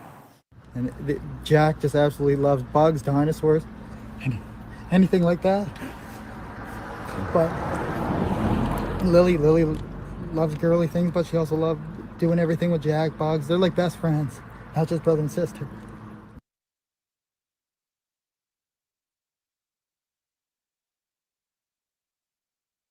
I mean, ever since the Friday morning, when we noticed that the children were gone, immediately jumped in the vehicle, surveyed all the areas, many dirt roads, many culverts as I could, and waited for the police to get there. As soon as I noticed they weren't there, I immediately jumped right in the vehicle and surveyed all the area, every dirt road, every culvert that I could find. As soon as I seen they were missing, I jumped right in the vehicle and I did every dirt road and searched every culvert. The very first day I wasn't around very much because I was just searching. I was running through the woods, screaming their name till my throat hurt. Even with me running through the woods, I was ahead of the helicopters and ahead of the drones and stuff like that. Screaming as loud as I can, and just till my throat hurt. Running through water that was up to my waist. And as soon as I got back, I wasn't allowed back in the woods until a man dressed in a military outfit said I could go back into the woods.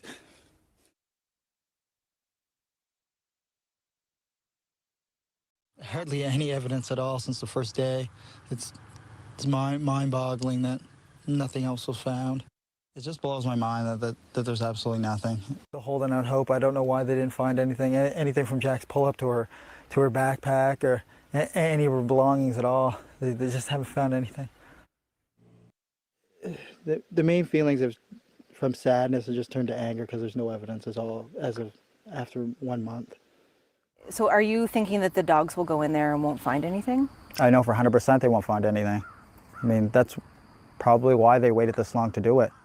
Is there any piece of you that's preparing for the fact, like, what if they do find something? No, because I didn't do anything. I know Malaya didn't do anything. I know my mother didn't do anything. Those are 3 people on the property. I mean, after the polygraph exams, they should have known right there. We didn't kill any of the kids, or we didn't kill the kids. Well, when they took the dogs, like, inside the house, they ran from one side of the house to the other. Waiting for the dogs to, bark or pick up a scent, and nothing was located. Same with all the property. There was no indication of anything.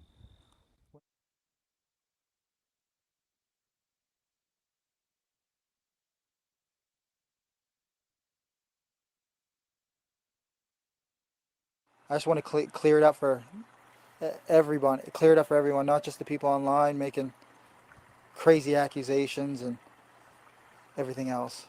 All the stuff that people, all the rumors and accusations about us murdering the kids and burying them on the property, this place has been searched thoroughly. The well has been checked, the septic tank, all the barns have been searched. My RV was searched 3 times. The trailer was searched. This whole place was searched. If they want to come back and search again, they're more than welcome. I would just like to see maybe the social media speculation theories and accusations, maybe they're not going to stop, but slow down, because at this point they're getting ridiculous. Yeah, social media has been quite a circus, we'll call it, but I can't control them, and they're free to judge, but maybe just use a little bit of this before they start typing or use an AI for pictures. Jack and Lily's stepfather says he was the first to volunteer for a polygraph, hopeful it would help the search and ease public speculation. I know it would be a big help in the case and kind of narrow down maybe some of the speculations and just provide more evidence. You mentioned last time we chatted that you'd offered to do a polygraph test. That is correct. Has that already happened? That has happened. Right. And did you get results from that yet? I do have results, and I don't know if I can share those results, but they were good in my favor, we'll say that. I asked for the lie detector exam, the polygraph exam. I gave them my phone. I told them do drug tests, because there's a lot of rumors online about a drug party. I know the person that said those rumors, and it was just to take the heat off themselves. Unfold it in my favor. They obviously know I wasn't lying about anything. You did a good job, you passed. And how did that feel? Good. At the end of the day, everything's ruled out there, and I hope this is speculation, turns elsewhere.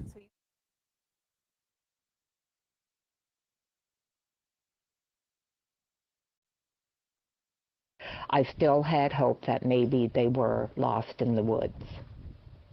Then when we come back to the trailer and the cousin met me out in the yard, Daniel's cousin.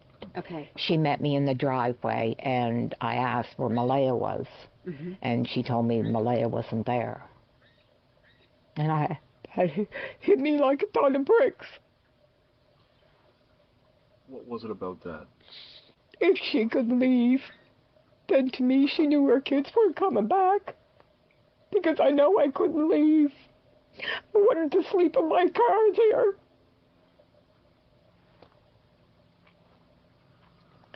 So I wanted to go home then, because to me that answered my question, that she knew they weren't coming back.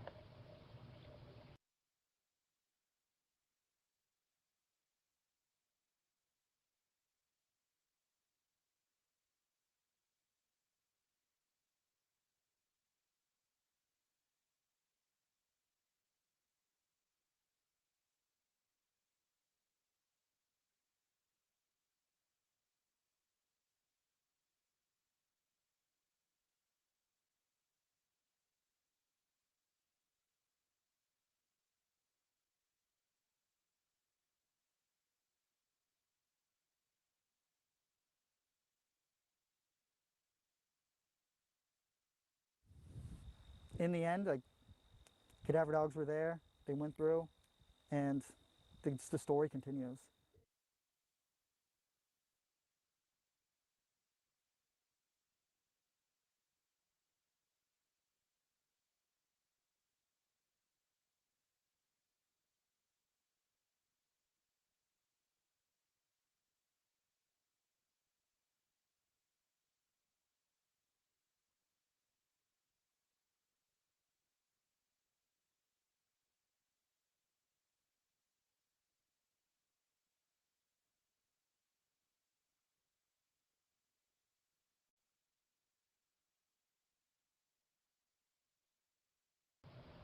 The longer this goes on, Belinda, how worried are you we may not get answers?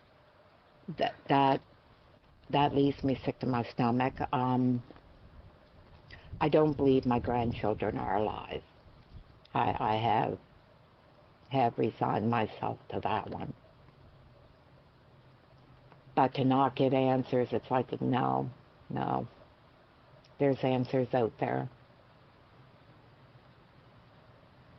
2 kids just don't disappear.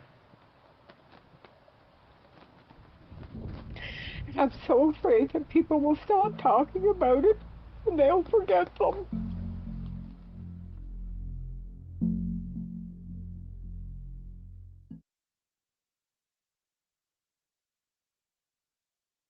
Hey guys, thanks so much for checking out my show. Really appreciate it. Please click to subscribe. Well, that was loud. So didn't he do a good job of putting together those discrepancies, inconsistencies? I mean, I think it was fabulously done. And what did y'all think? RCMT, what do you mean? What do you mean? Was that loud for you too? Like, it was so loud for me. Okay,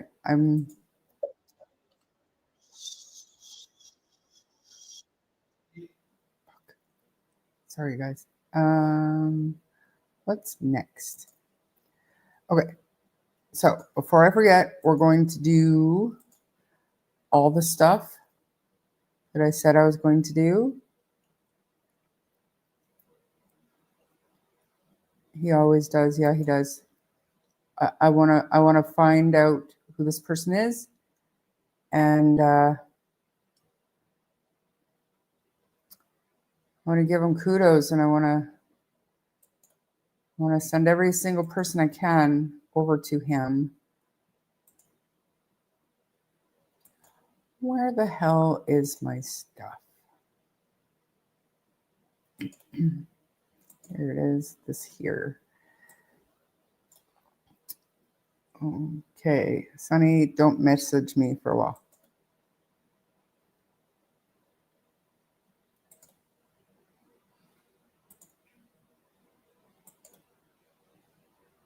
Chrome tab? No? Window? Yes. Here we go. All right. So,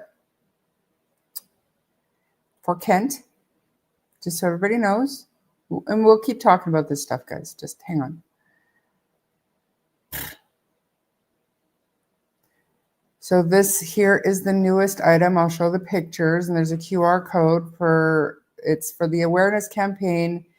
They're 3-inch wide by 5-inch high decal that forward sticks to glass, ideal to place on the inside of your car window. And the QR code links you to the missing persons poster and information through Crime Stoppers Nova Scotia. AJ, blah, blah, blah. Canada-wide. Okay, so they can ship Canada-wide, but to ship anywhere else through Canada, we would want to get a group of people located in the same area to only send one package out to save on shipping. These decals are less in weight than a sheet of paper, so it wouldn't make sense to pay to ship to everybody individually. That makes sense. So we know, hopefully by now, KentCorbett81@gmail.com, or you can private message him on Facebook, and you can call or text him 902-759-8077. And here are the, say bye. QR codes and whatnot. It's actually on the Facebook group, so go check it out on Facebook. Okay.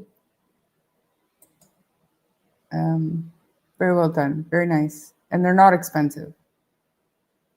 They're not expensive at all. So if you want to help out, spread awareness, get yourself some card decals.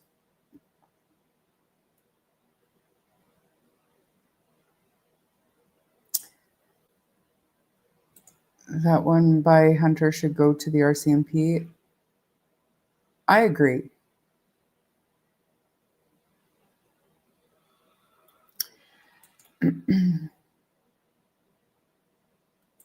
It was so interesting to see the same verbiage repeated, as well as Danny Boyd crying at the same time in different interviews. And I believe it's Mike DeMann who pointed out that that subject with Jack really triggers Daniel for whatever reason, because it's true. That really hits him. It hits him right in the feels. The two interviews, when he talks about Jack and cries and rubs his eyes, two different. Oh my gosh! Stop! Stop! Stop! Stop! These people, don't they know I'm doing a live? That I'm sharing my screen? Oh my god! Oh my gosh! Anyways, what was I doing? Oh, right. Okay, I don't need this up anymore. I was looking for those pictures of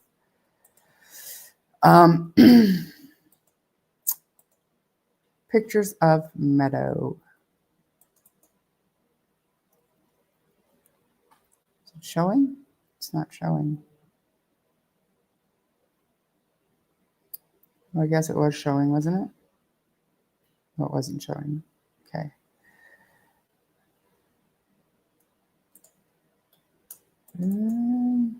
I got 3 pictures here of Meadow to show you.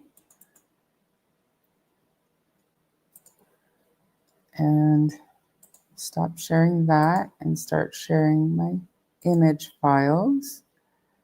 Meadow.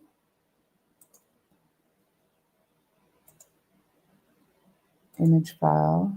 Meadow. An image file. Meadow. All right. Here we go. Ready for this? Look at her.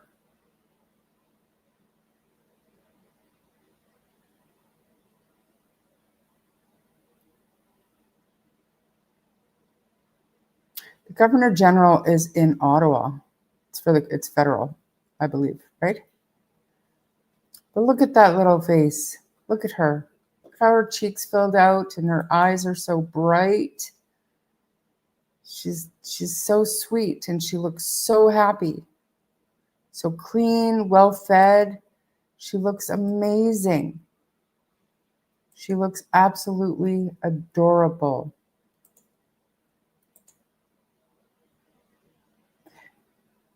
Here's another one.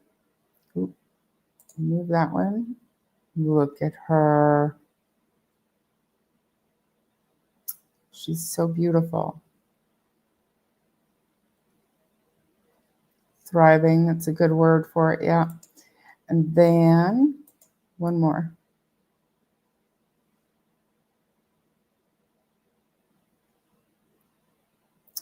So adorable. And yeah, look, just look at her. Look at her. Look at how good she's doing.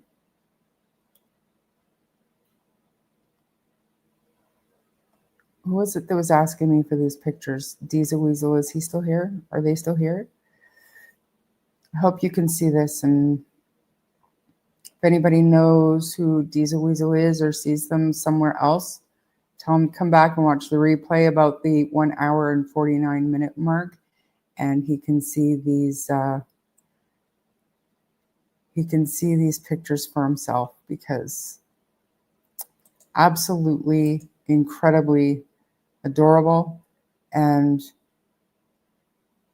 how can you put into words how gorgeous she looks in comparison to how she looked when we first met her or saw her? It's incredible.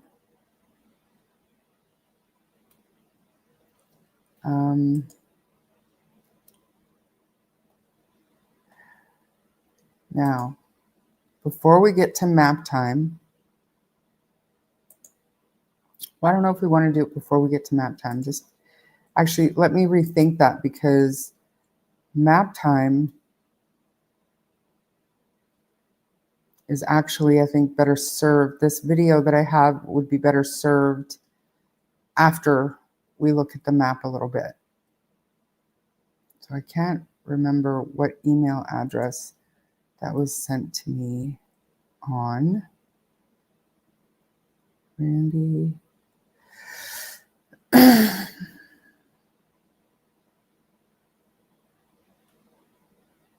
It's got to be the other one.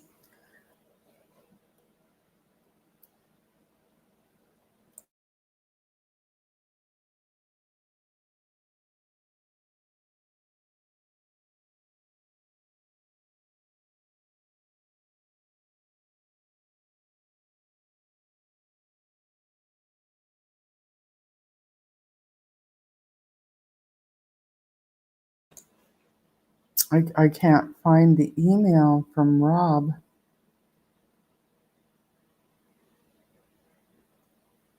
Oh, found it.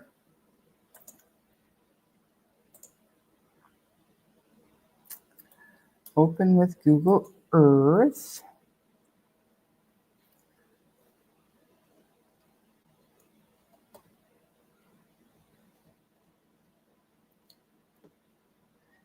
You're welcome, Amy.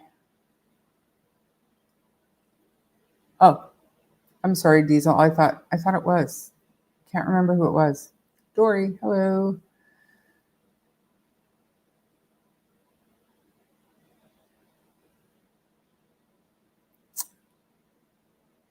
I mean, it makes me little bit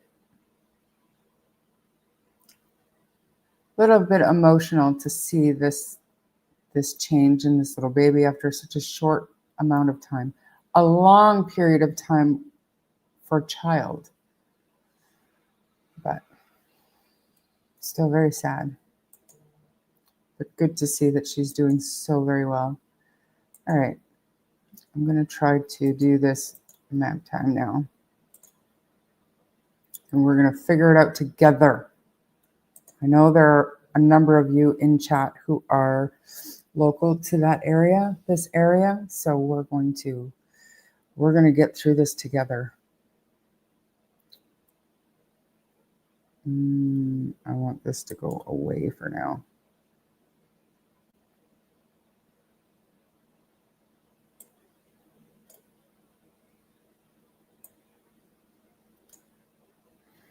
All right.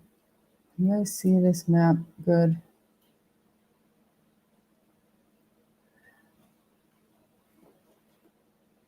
Night, Rena.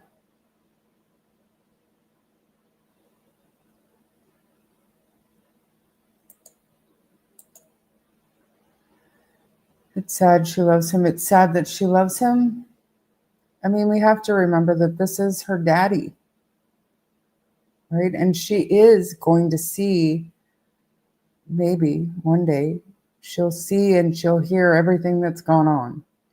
And I know that Daniel says that, you know, she's going to see one day that daddy is the only one that stood up for Jack and Lily. But I think he's wrong there. I think she's going to see that an entire country, an entire community stood up for Jack and Lily. And I think that her mom is going to have some explaining to do. And I hope against hope that they have nothing to do with this disappearance. And I hope that Meadow has a good life regardless of the outcome of this. But it's just so darn heartbreaking to me, the whole situation. Okay. The world stood up for Jack and Lily, women's warriors in the UK, right? It's the entire world. there. All right. So here we have, yeah, okay, here we have Lansdowne Station, right? And this is Lansdowne, but Jack and Lily's home is here. Now we have a question mark. Is this where Brad Wong lives? Hey, Nova.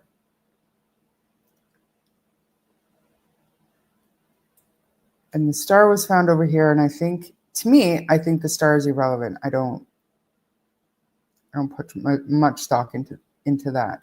But anyways, here's the pipeline and the boot print and the pink blanket up in the tree here in Earl Martell's house. However, where was that Lairg?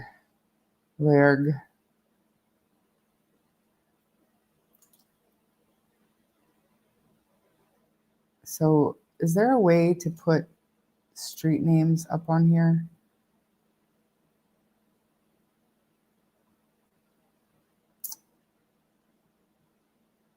Nope. Well, I'm sure there is. I just don't know it. Show your location.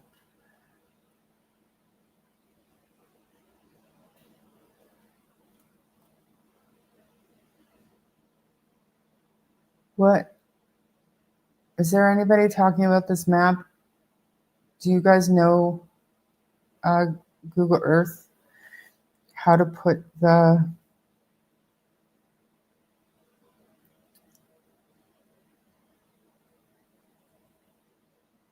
Because what did I do? I had Google Earth.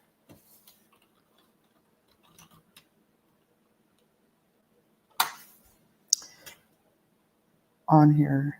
I don't know, do I need to have an account or anything? Because I don't. Hide this.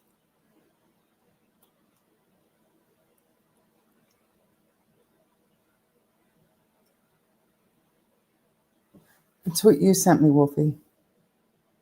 Hi, Henry.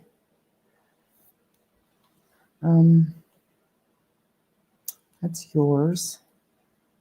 So I don't want a project. Do I have to search Google Earth? So 1407.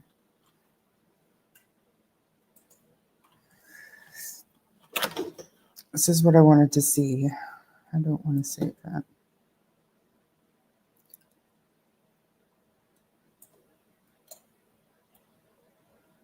Tell me which direction to go to get to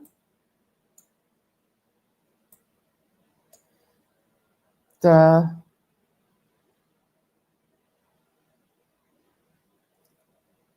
because here's a neighbor here, higher elevation. So we think that this is Brad Wong's or this something.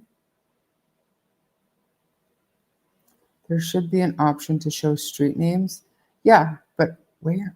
Where that though?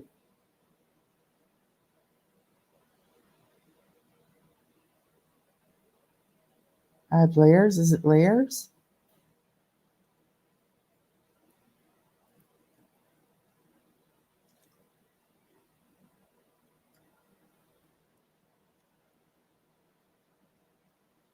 Where you go message me?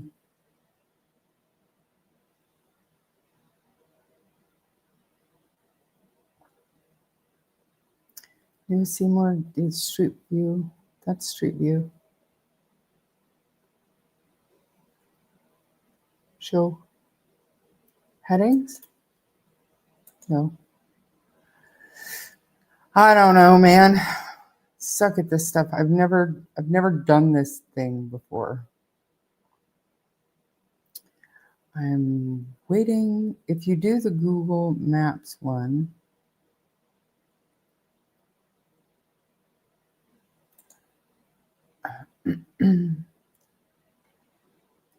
okay, so I'm there.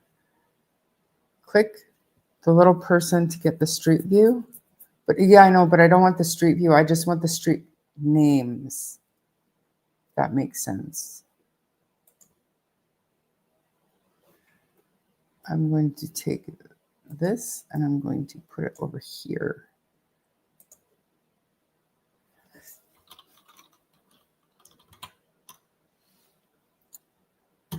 Zoom in. I'm already zoomed in, Blue. This is their property.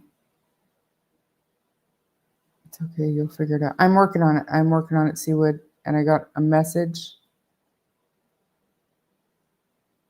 that might help. Give me a sec.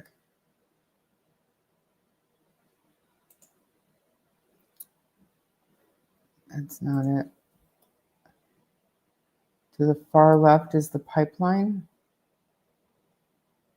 Yep, but that's not, I'm asking, like, how do I get the street names on here? I'm not looking for the pipeline. I'm looking for the Lairg Road. So I want that path from 1407 to Lairg Road so we can have a look and see how many different, oh, there it is, New Lairg. New Lairg, right?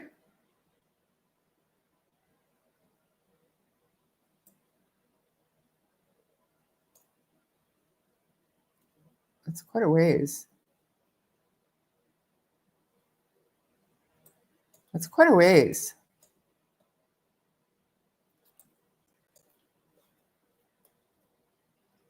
Sorry, guys, I'm trying to read my messenger. South of Daniels is Wong. So south of Daniels, this here. This is Wong.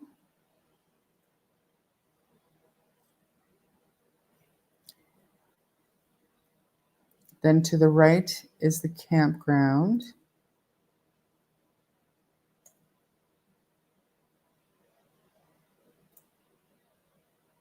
This here.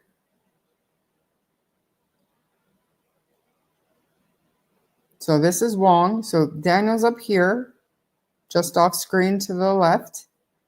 This is Brad Wong. And then campground is over here. Is that what you're trying to tell me?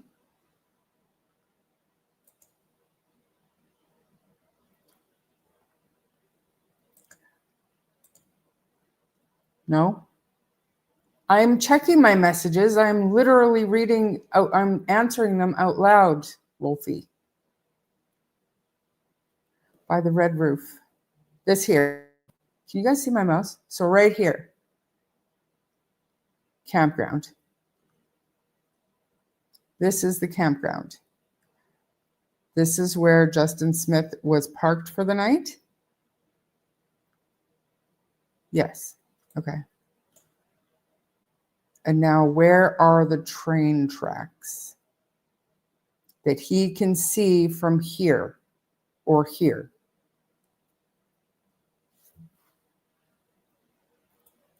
You sent me a screenshot.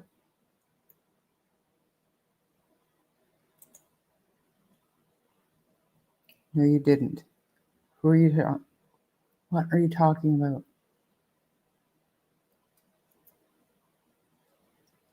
I don't have a screenshot.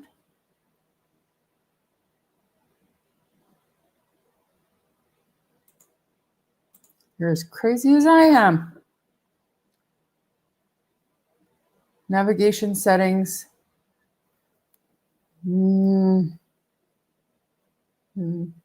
Settings.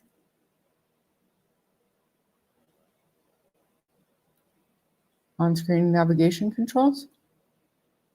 Is that it?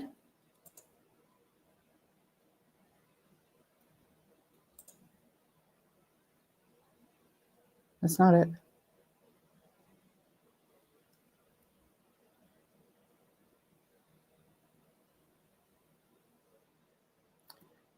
Show me navigation settings, then speak street name. Speak street name? I can speak street name? This is no fun for me at all.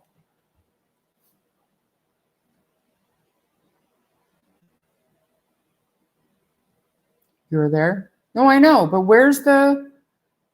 I get that. Thankfully, Chelsea told me red roof and member to or explore, but My question is,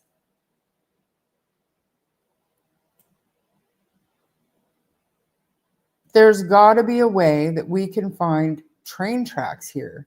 Like, isn't there a way you can like add layers? And is layers something like train tracks?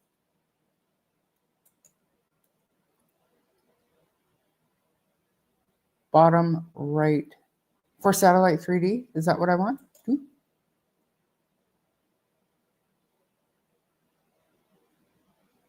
Well, that's freaking cool. I can't. How do you stop it? I'm getting dizzy.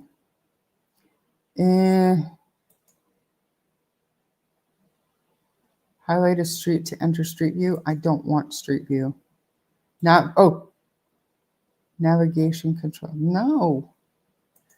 This is hard. No shit, Wolfie. No, I know. No.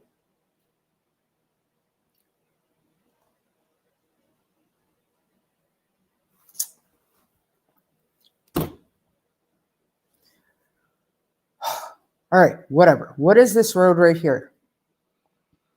Local. Somebody local. What is this road right here? Lansdowne. So this is Lansdowne, right? And this is Lansdowne Station, right? So Lansdowne goes all the way down to this new Lairg, whatever. Train tracks are south.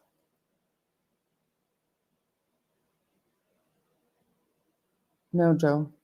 I mean, Fort Mac is the highest north I go, which I mean, I guess is pretty north, but.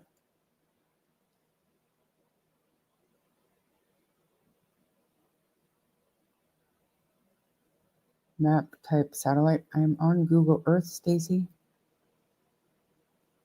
It's the CN Nordig line. McLeod intersects with Lansdowne Station Road.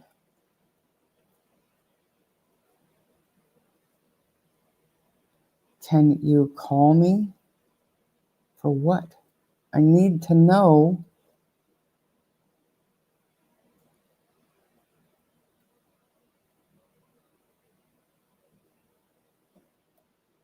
I just want to see train tracks. If we see train tracks, if we have a way to put train tracks up, like show all the train tracks on the map, we'll be able to see all the train tracks to see if there's more than one that he can see from that particular campground. You can call me Wolfie, but I'm telling you, I'm not going to get it. I just need to see the streets. How do you put the streets on?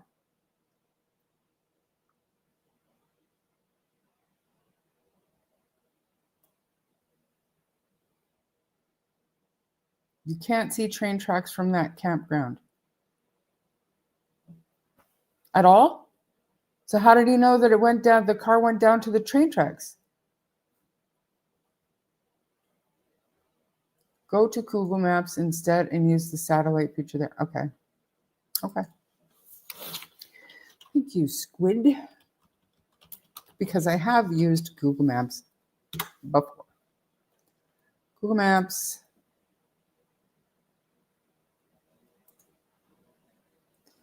Number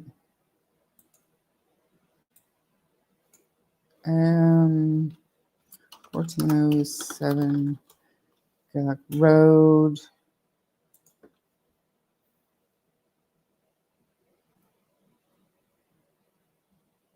Picto.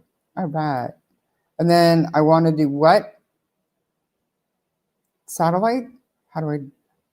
Layers? Is that it?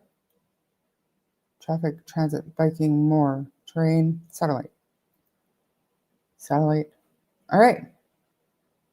All right. Thank you. Perfect.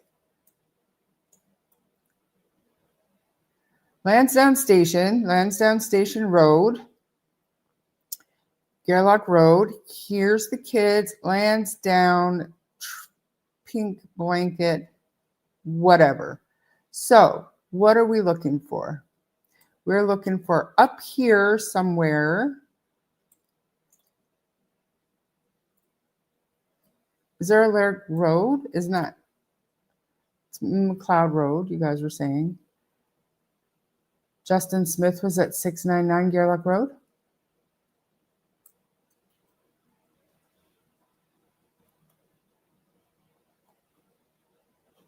Well, I mean, whatever. Like, he's going to be on here somewhere then. So even Daniel said that he turned around at the train tracks. So where are they, guys? Transit layer.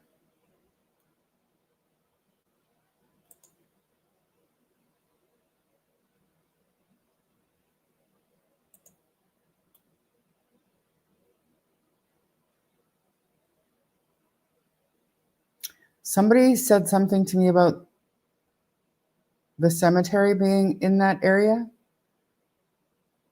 But if he was on Gerlach, and if they went down the McLeod Road, there's a camera right on the corner of it. Yeah, but what if they didn't? That's not what the tip said. Go Lansdowne Station Road. Okay.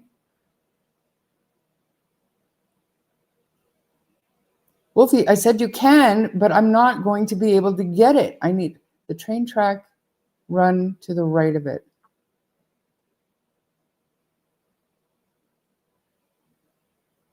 This would be it.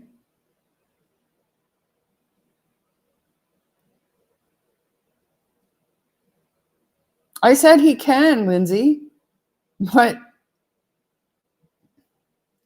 all right. So and he saw, oh, this is fucking painful. Somebody who, yeah, okay, Squid, got it. But okay, who said that he was at the campground?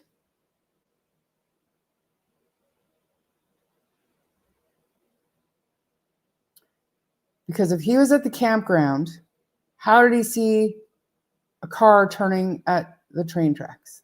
Wherever it would have been. I mean, it looks to me like it would have had to been McLeod Road crossing, right? Wolfie, I don't know if you're not hearing me or what, but I said go ahead. You can call me. You can call me on Messenger.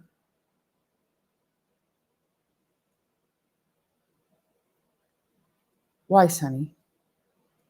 Why, Sonny? Do you want to come up and do map time? Because I don't have a fucking clue what I'm doing. But he would not have been able to see it. He would not have been able to see a car turning around at train tracks from the campground. Yes, but what if the campground is not, or maybe it is, on Gerlach Road.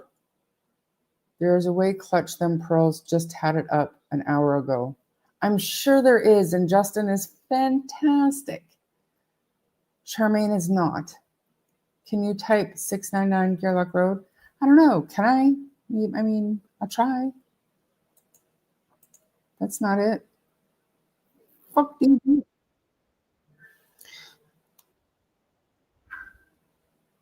Hello?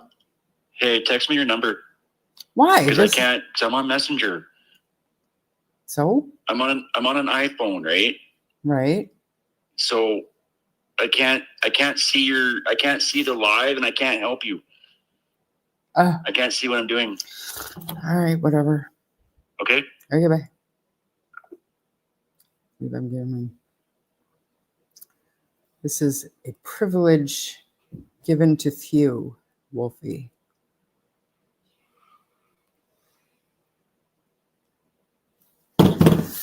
All right. DT is the one who said he was staying at the campground. Okay, so we can throw that out the window. But how would you know okay, he never seen it, but he heard. But how would you know that he turned around at the train tracks. How would you hear that? I'm just trying to... What does that mean? Are you making fun of me, Travis? I'd like to see you do map time by yourself without knowing anything about YouTube or nothing. Today, we're Wolfie.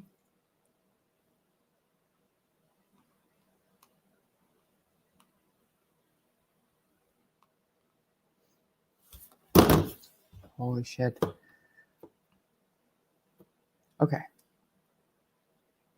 The campground is on Gerlach Road. Right. And I mean, I think we can see that. So if he's at... What are you talking about, Explorer? Are we sure he was not at his home on the corner? That would make a big difference in what he says he saw her. I don't think anybody knows for sure where he is because we've had so many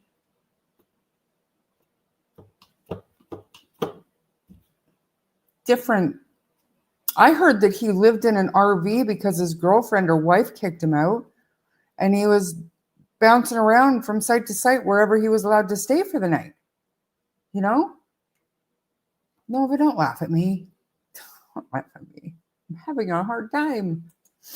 But at least I'm trying. It's an offhanded secret compliment. I'm still waiting for my Caesars. If he was at the campground, it's kind of in the middle. You would hear a car turn left or right off the main drag. Okay. However, would you not... How would you know they were turning around at the train tracks is my question. Okay, just hang on. Okay, where are you? In your third, just hang on. Okay, go, can you zoom in? Go to the left. Go to the left. I am go left. Straight. No. Go back to it. Okay, go. He went down.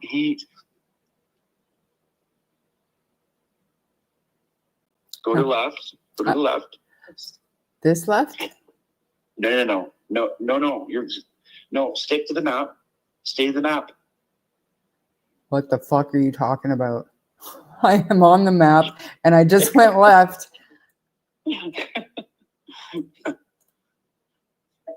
So here we are at Jack and Lily's house on Gerlach Road.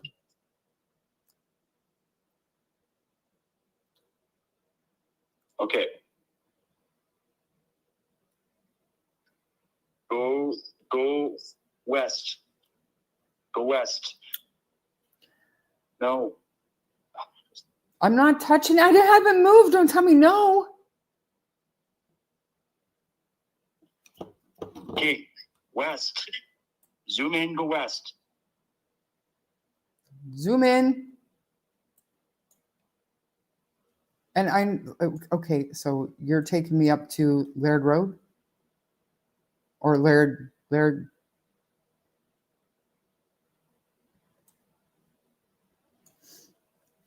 Are you on a lag? Yeah. And now, okay, so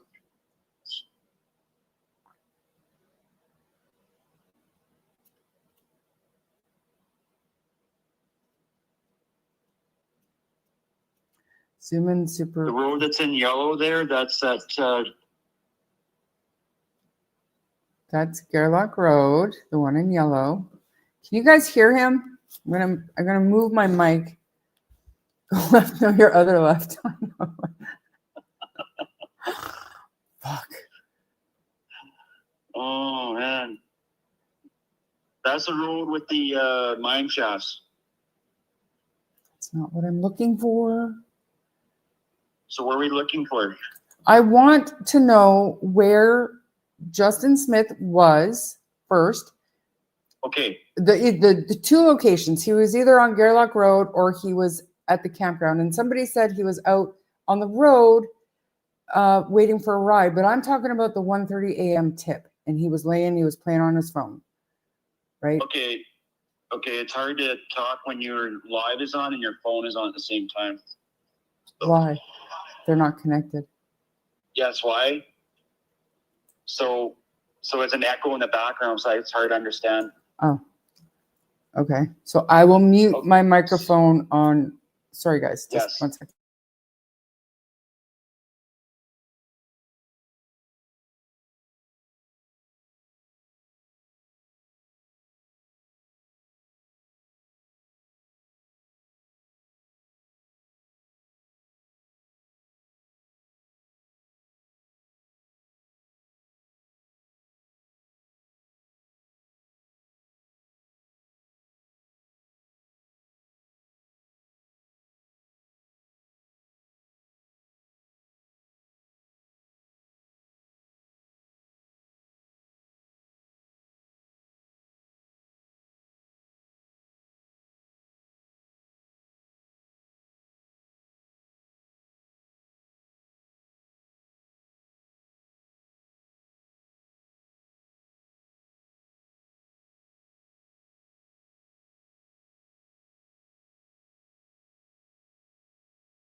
You, because I got two things going here. Okay. So he's, guys, There you go. he dropped out of the Just- live, so I can unmute. All right. So this is the opposite way, Roots. Are you sure he was here?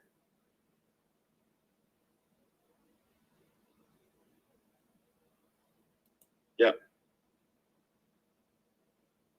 Huh. I believe so. So Okay, I'm then, just looking. Okay, so right there on the corner, like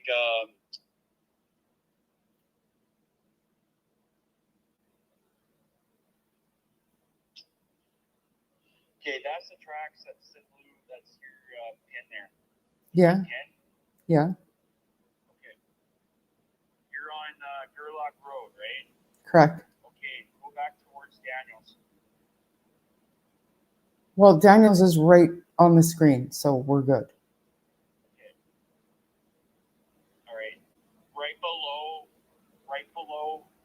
Daniels, that's Wong's place. Down here, yeah, okay. Okay. Yeah. And then all that there, like that red pin, that's railroad tracks that are right there. Really? Yeah. And then you follow Gerlach Road east. Follow Gerlach Road east. Okay.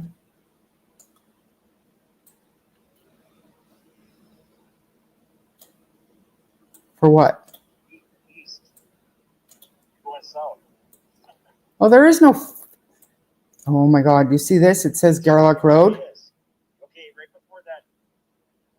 Yeah, you're right there. Yeah. Okay, right there. Right where you got your mouse there. Okay. Right where the mouse is, where you just had your mouse. Okay. That's Smith. That's the craft ground. Oh, well, yeah. Okay. But that's not, people are saying he wasn't there. People are saying he was at 699 Gerlach Road, which is right by the train tracks, which makes more sense to me. That's wrong.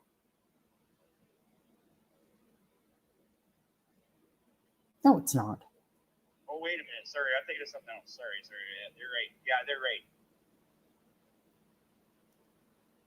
Okay, so it's totally plausible. Yeah. All right. Perfect. Okay, you got it figured out now? I believe so. Yeah, you bet. Okay, sorry. Thank you. No worries. Okay, bye. So you guys, the train tracks are like right there. Obviously, right? The train tracks are like right here. The crossing is right here.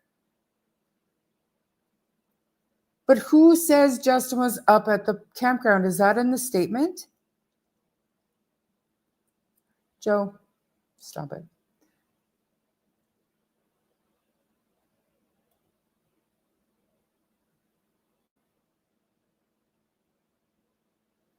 Because the campground is over here, right? Is up here. So, I mean, it would be hard to see the train tracks or anything turning around at the train tracks from the campground. Who says that he was at the campground? That came from, I don't know exactly who was saying it, probably maybe Daniel, but listen. This is what I found out about Justin Smith. He had recently, maybe not so recently, but broken up with his wife. And so he was living in a camper and he was traveling around kind of wherever he was able to stay. And he did spend time at the campground, but there were other accounts that said, okay, he was staying with his, like on his ex-wife's property, still in the camper. And on the dispatch audio, he was by the old campground, but he owned. That campground is closed though.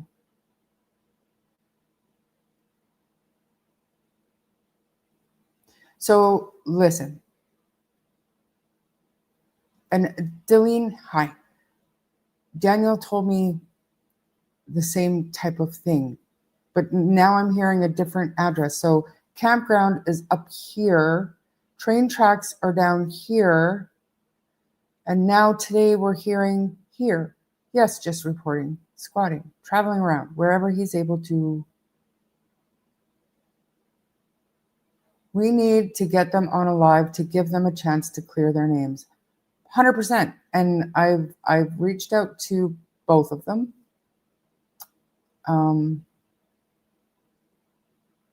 No joy yet.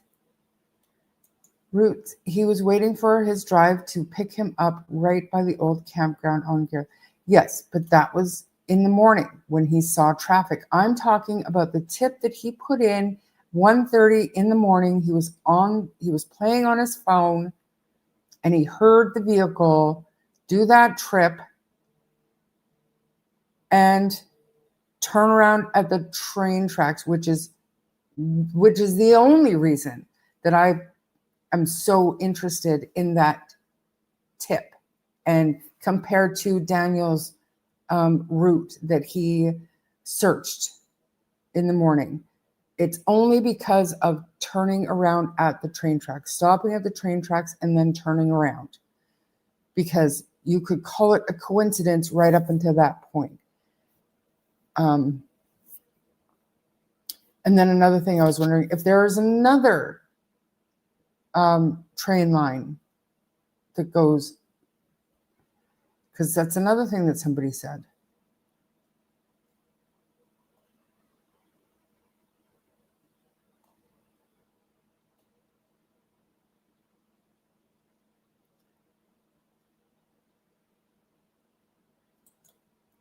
Yes, and that's when that was during the day when he was like, I was there.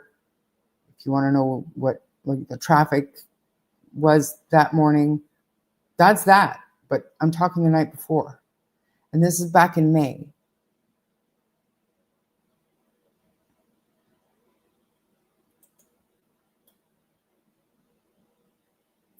DT is the only one who said that.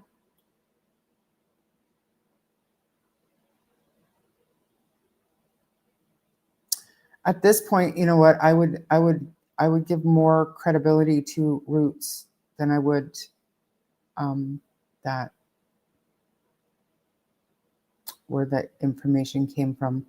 So I'm going to go with right here, right by the train tracks. So totally believable that he could absolutely have realized that a car was turning around at the train tracks at 1:30 in the morning.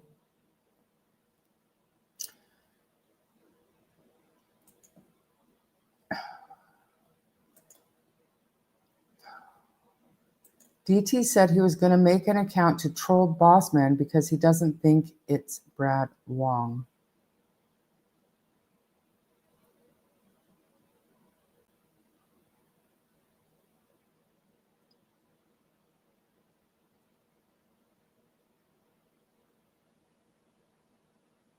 That doesn't make any sense. Did he seriously say that on a live stream?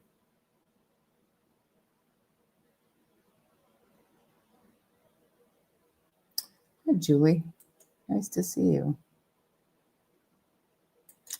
I think, in my opinion, Wong was partying with Smith and got Smith to follow Daniel.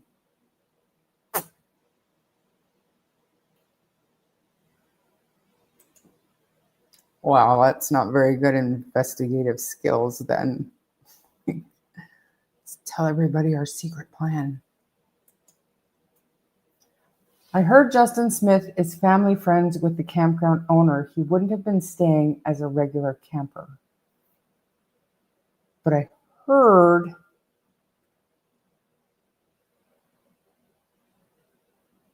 he was living in an RV. That's what I heard. DT's messed up if that's what he has to do with his spare time. The campground is closed down permanently. I heard that. Smith to follow Daniel, I do not understand. Wendy Wong is in DT's live defending Brad and seemed legit, but DT said she was likely a fake.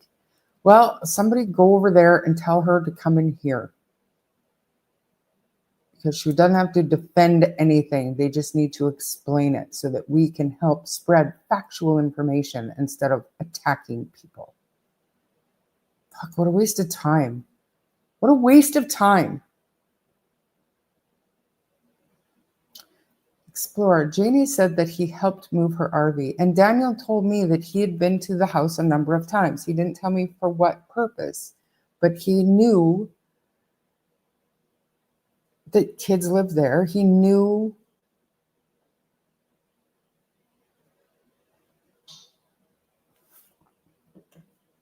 his live is over. Her username is the wife.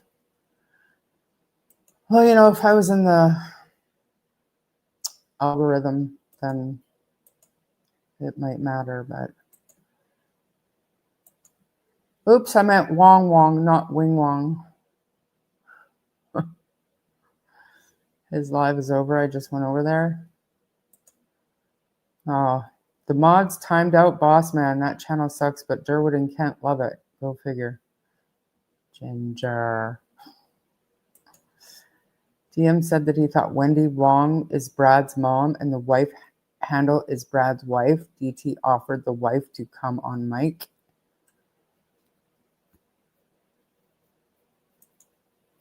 Did we figure out what houses actually have cameras? How? How am I going to do that? Yes, ma'am. I can't even find a fucking campground on Google Maps. How am I going to sleuth that one out by myself? Me too, Wong, not Wing. DT said he might be boss man and trolling everyone.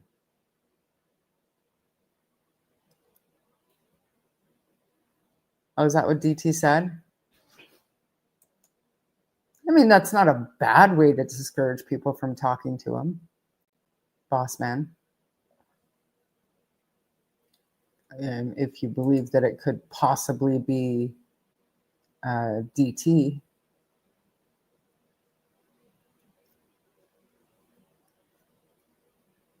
That is very true. You'd think former law enforcement would know these things. That's what I mean, Charmaine. I think he got permission to put his RV at Lairg. But that's the other direction. Isn't it? It's like way up here somewhere. Maybe right there.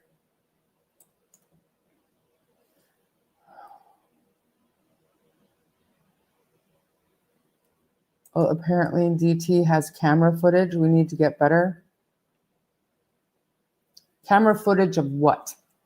And this is the difference. When you are busy kissing people's asses and ignoring facts because you're so busy chasing red herrings and bullshit, it's easy to get people on your side and to shut down anybody that might go against anything that your people might have to say. Brad's house has cameras. They would have the footage. Brad Wong?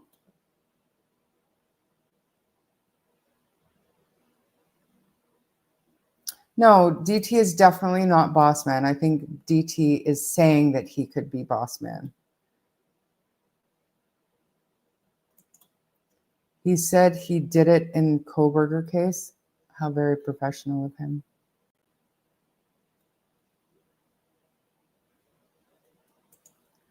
Lairg is to the south on the screen of the two smaller water bodies on the east side of the road. You need Brad or Mary to give the cam footage they have to prove what they claim, since most are talking from their ass and making them look like monsters. I agree. And if anybody, because I've already reached out to Brad Wong, and I don't blame them for not trusting people, but I just want to put out the facts, right? And if they're being honest, which why would you lie? Because you don't like Daniel? You're going to try to set him up? I mean, his camera footage, shocking. Fuck, he makes me mad. It's closer to Daniel's house than the train tracks. All he showed was a delivery truck? Well, I mean, that's proof that Daniel didn't drive that way. It's probably exactly what they're saying.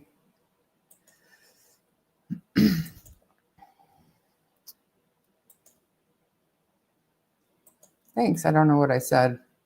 I like when I just kind of go off and I have no idea what I just said, you guys. Just thinking out loud.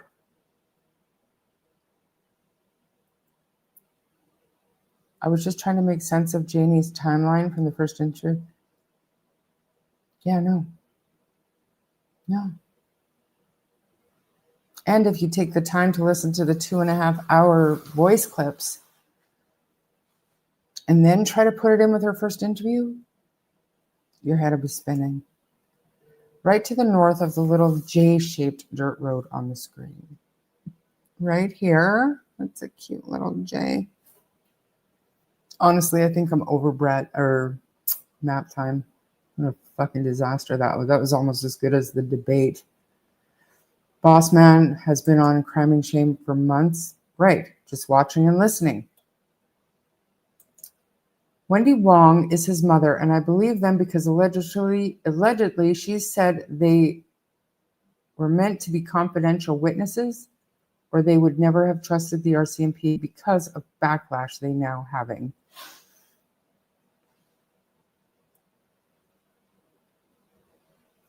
I don't think they're liars either.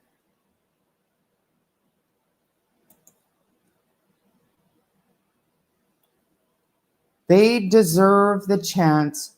They deserve not complete trust, obviously. They don't. Nobody does. But they're credible until they were proven otherwise by credible sources and credible people. And we haven't seen it yet. So,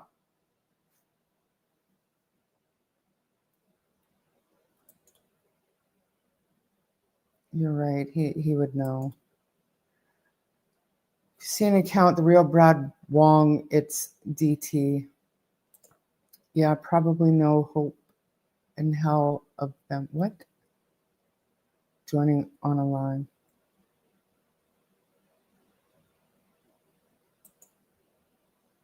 Well, because the media took them to court to get certain things unredacted.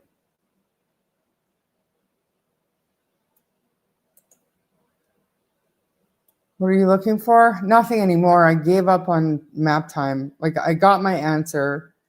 I don't 100% buy that he was at the campground. I'm more likely to believe Root's information that he was here. This is right by the train track line. Why would they lie? Like, whatever. Justin, I believe. Wong, not sure. Not convinced he could identify Daniel. But my point, Drippy, is that they deserve the opportunity to speak for themselves before people start accusing them of lying. There's no information to support that they're lying. So why would you do that to witnesses in an investigation for missing kids? Why are you jumping on them like that?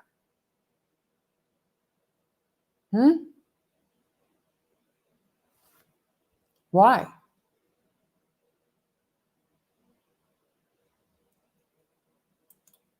I'll try as I have sent out messages myself. All we want is the truth, and I don't believe for 1 second that either of Justin or Bossman are lying. And like I said, if they're not credible, then it would come out. But to create this environment where we're just so ready to call them liars and attack them before they've even fucking said anything publicly, like, go find a better hobby. That's all I can say.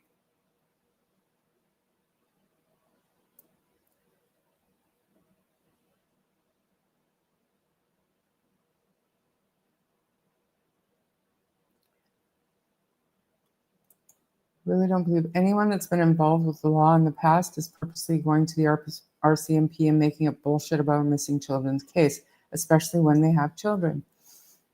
I mean, let's pretend that Brad Wong hates Daniel and Jamie for whatever reason. Just pretend that we know that for a fact, but pretend that we believe that for a fact. And Jack and Lily go missing, and there's all this hubbub. And what day did Brad give his statement to the RCMP? He just decided that he was going to frame Daniel because he didn't like the guy, because he didn't like his neighbor. I mean, it doesn't sit well in reality for me. Now, if you were going to lie to cover up, why do we lie? We lie to protect ourselves, or we lie to protect others. So if we're lying to protect ourselves because we've done something, different story. But like I said, they deserve for us to believe their story until they give us a reason not to. We all wanted desperately to believe Daniel. We did. No matter what anybody will admit to, we all had our thoughts and we all thought what we thought, but the more we saw him on those interviews, we all wanted to believe him. But I mean, he did that to himself. So I commend anybody for coming forward, especially in this cesspool.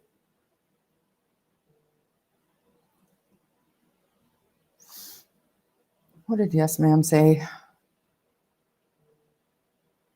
My phone is going nuts. Like somebody I think is pissed off at me.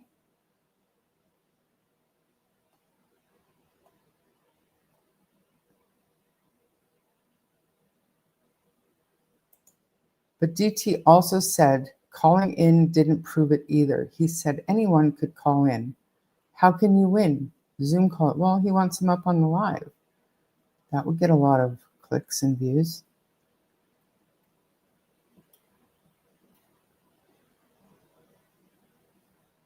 I mean, I'm going to stop talking about this right now because it's going in a direction that I never wanted my channel to go in. I think it's wrong to talk about this whole fucking thing when all it is a big ass dumpster fire. Like, it's such bullshit, taking the focus away from where it needs to be. So I don't want to end on that note, you guys. So let me just see here.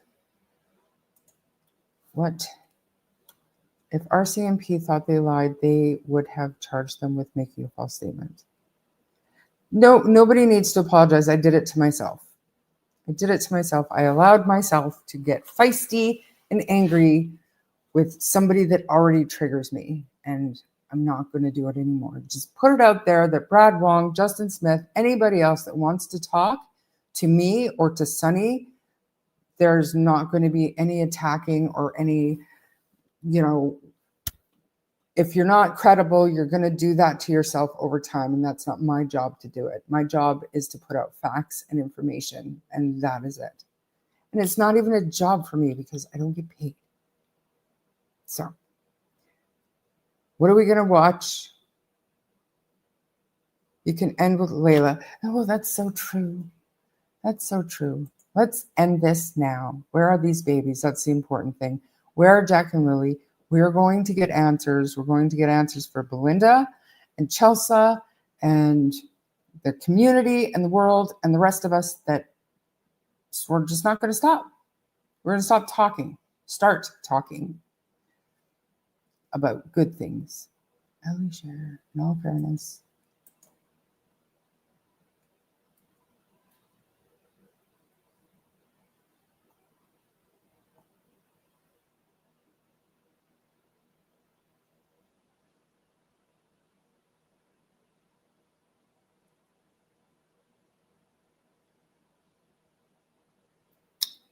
I was the one asking about the pics of Meadow. I'm going to roll it back and check it out. Oh, you're welcome.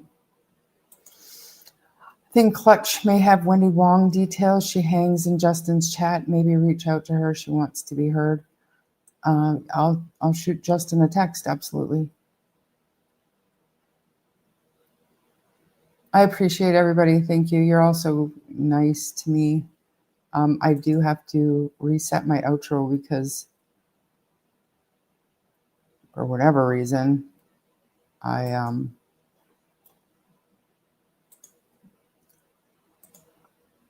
was testing my mic and I didn't want to wait around for that. So yeah, I hope I didn't offend anybody out there. I mean, I probably did.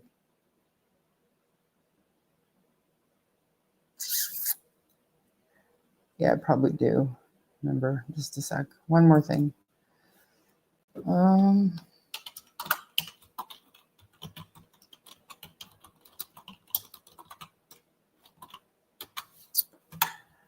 Probably. What do you want to see? Front door? Why?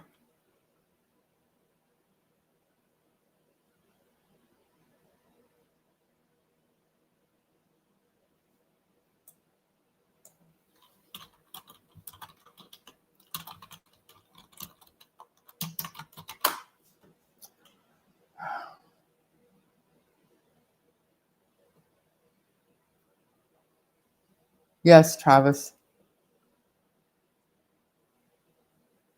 Do tell. Why are people hammering them without knowing them?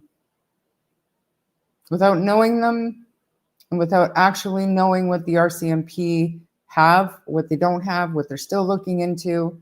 Why are we actually putting out these opinions as fact? Why would anybody do that? Remember, what did you want to see? The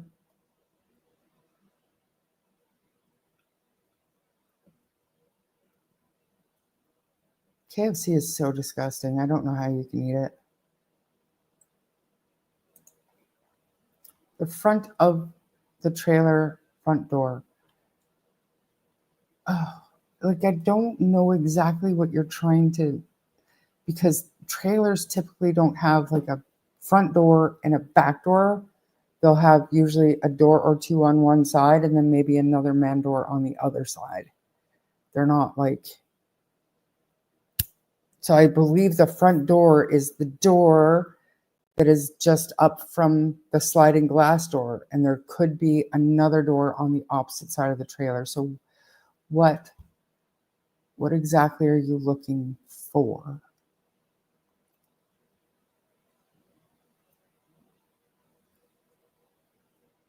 Thank you, Travis. And honestly, if anybody has any questions about, like, if just pretend for a second that Daniel or Malaya or Janie are guilty and they're charged one day and they have to go to trial. Ask Travis what kind of a dream crime scene and investigation this is for any defense lawyer. So these are the things that go through my mind when I'm thinking about the entire investigation and how things have unfolded. And I'm thinking, even if they did do something and they are taken to trial and they are prosecuted, the crime scene was contaminated. Evidence was overlooked. I mean, it would be, to me, I think it would be a defense attorney's dream case. As sad as it, and I didn't want to end on such a terrible note, but I'm waiting for member. Oh, there you are. Okay. I was looking at the door facing the road. It shows a mattress in the porch. No one could get in there. That is important. All right. Now that I know what you're looking for.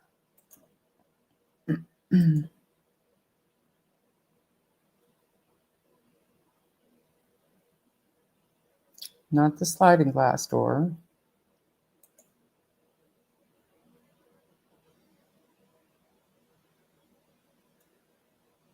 I don't know, maybe Sunny's got one, but I only have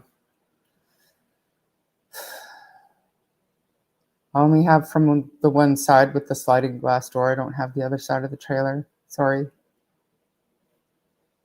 And this is the day, this is taken either May 2nd or May 3rd, like early on. And there's nothing obstructing that that front door. So sorry. We'll ask Sunny next time she does a live. It's not the justice system. It's literally, I don't want to talk about it because it is a very negative thought, but it is what it is. It is what it is. Yeah, but wasn't it you? It was you or Ori that was telling me they still haven't released the investigation, the inquiry into Portapig yet. Or they haven't implemented the corrective actions. So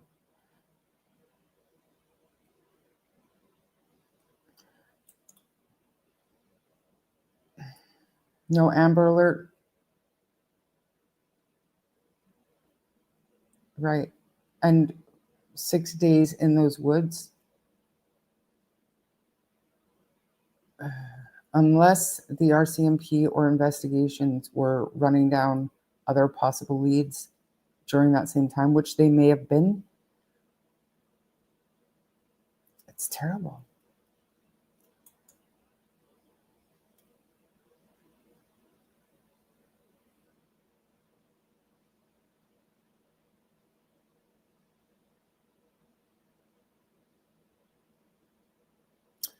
I agree, and I think there's a possibility the RCMP are embarrassed, so they want the children as a guaranteed protection or more of a chance.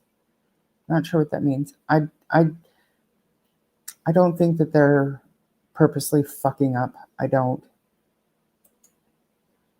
Well, certainly, if they are found and not in good shape, even if determined to be foul play, then it makes it most difficult to relate it back to people on the property unless something specific.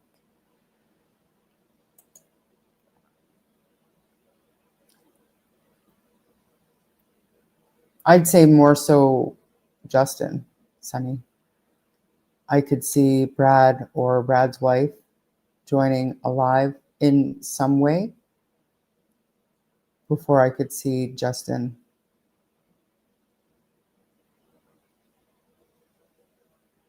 Anyways, it's 3 hours, you guys, and I didn't want to be so negative, but it is what it is, and we're going to keep talking about Jack and Lily, and stay tuned for my little grandbaby daughter. Again, I love explaining it, but she was with me in the mall in Lethbridge with my other grandkids. Her mom left to go pee. She was away for maybe 10 minutes, and I swear to God, it was like the earth moved. As soon as she saw her mom, just absolute pure joy. So here we go, and maybe see you tomorrow. I'll do what I can, and have a great night, everybody. Bye.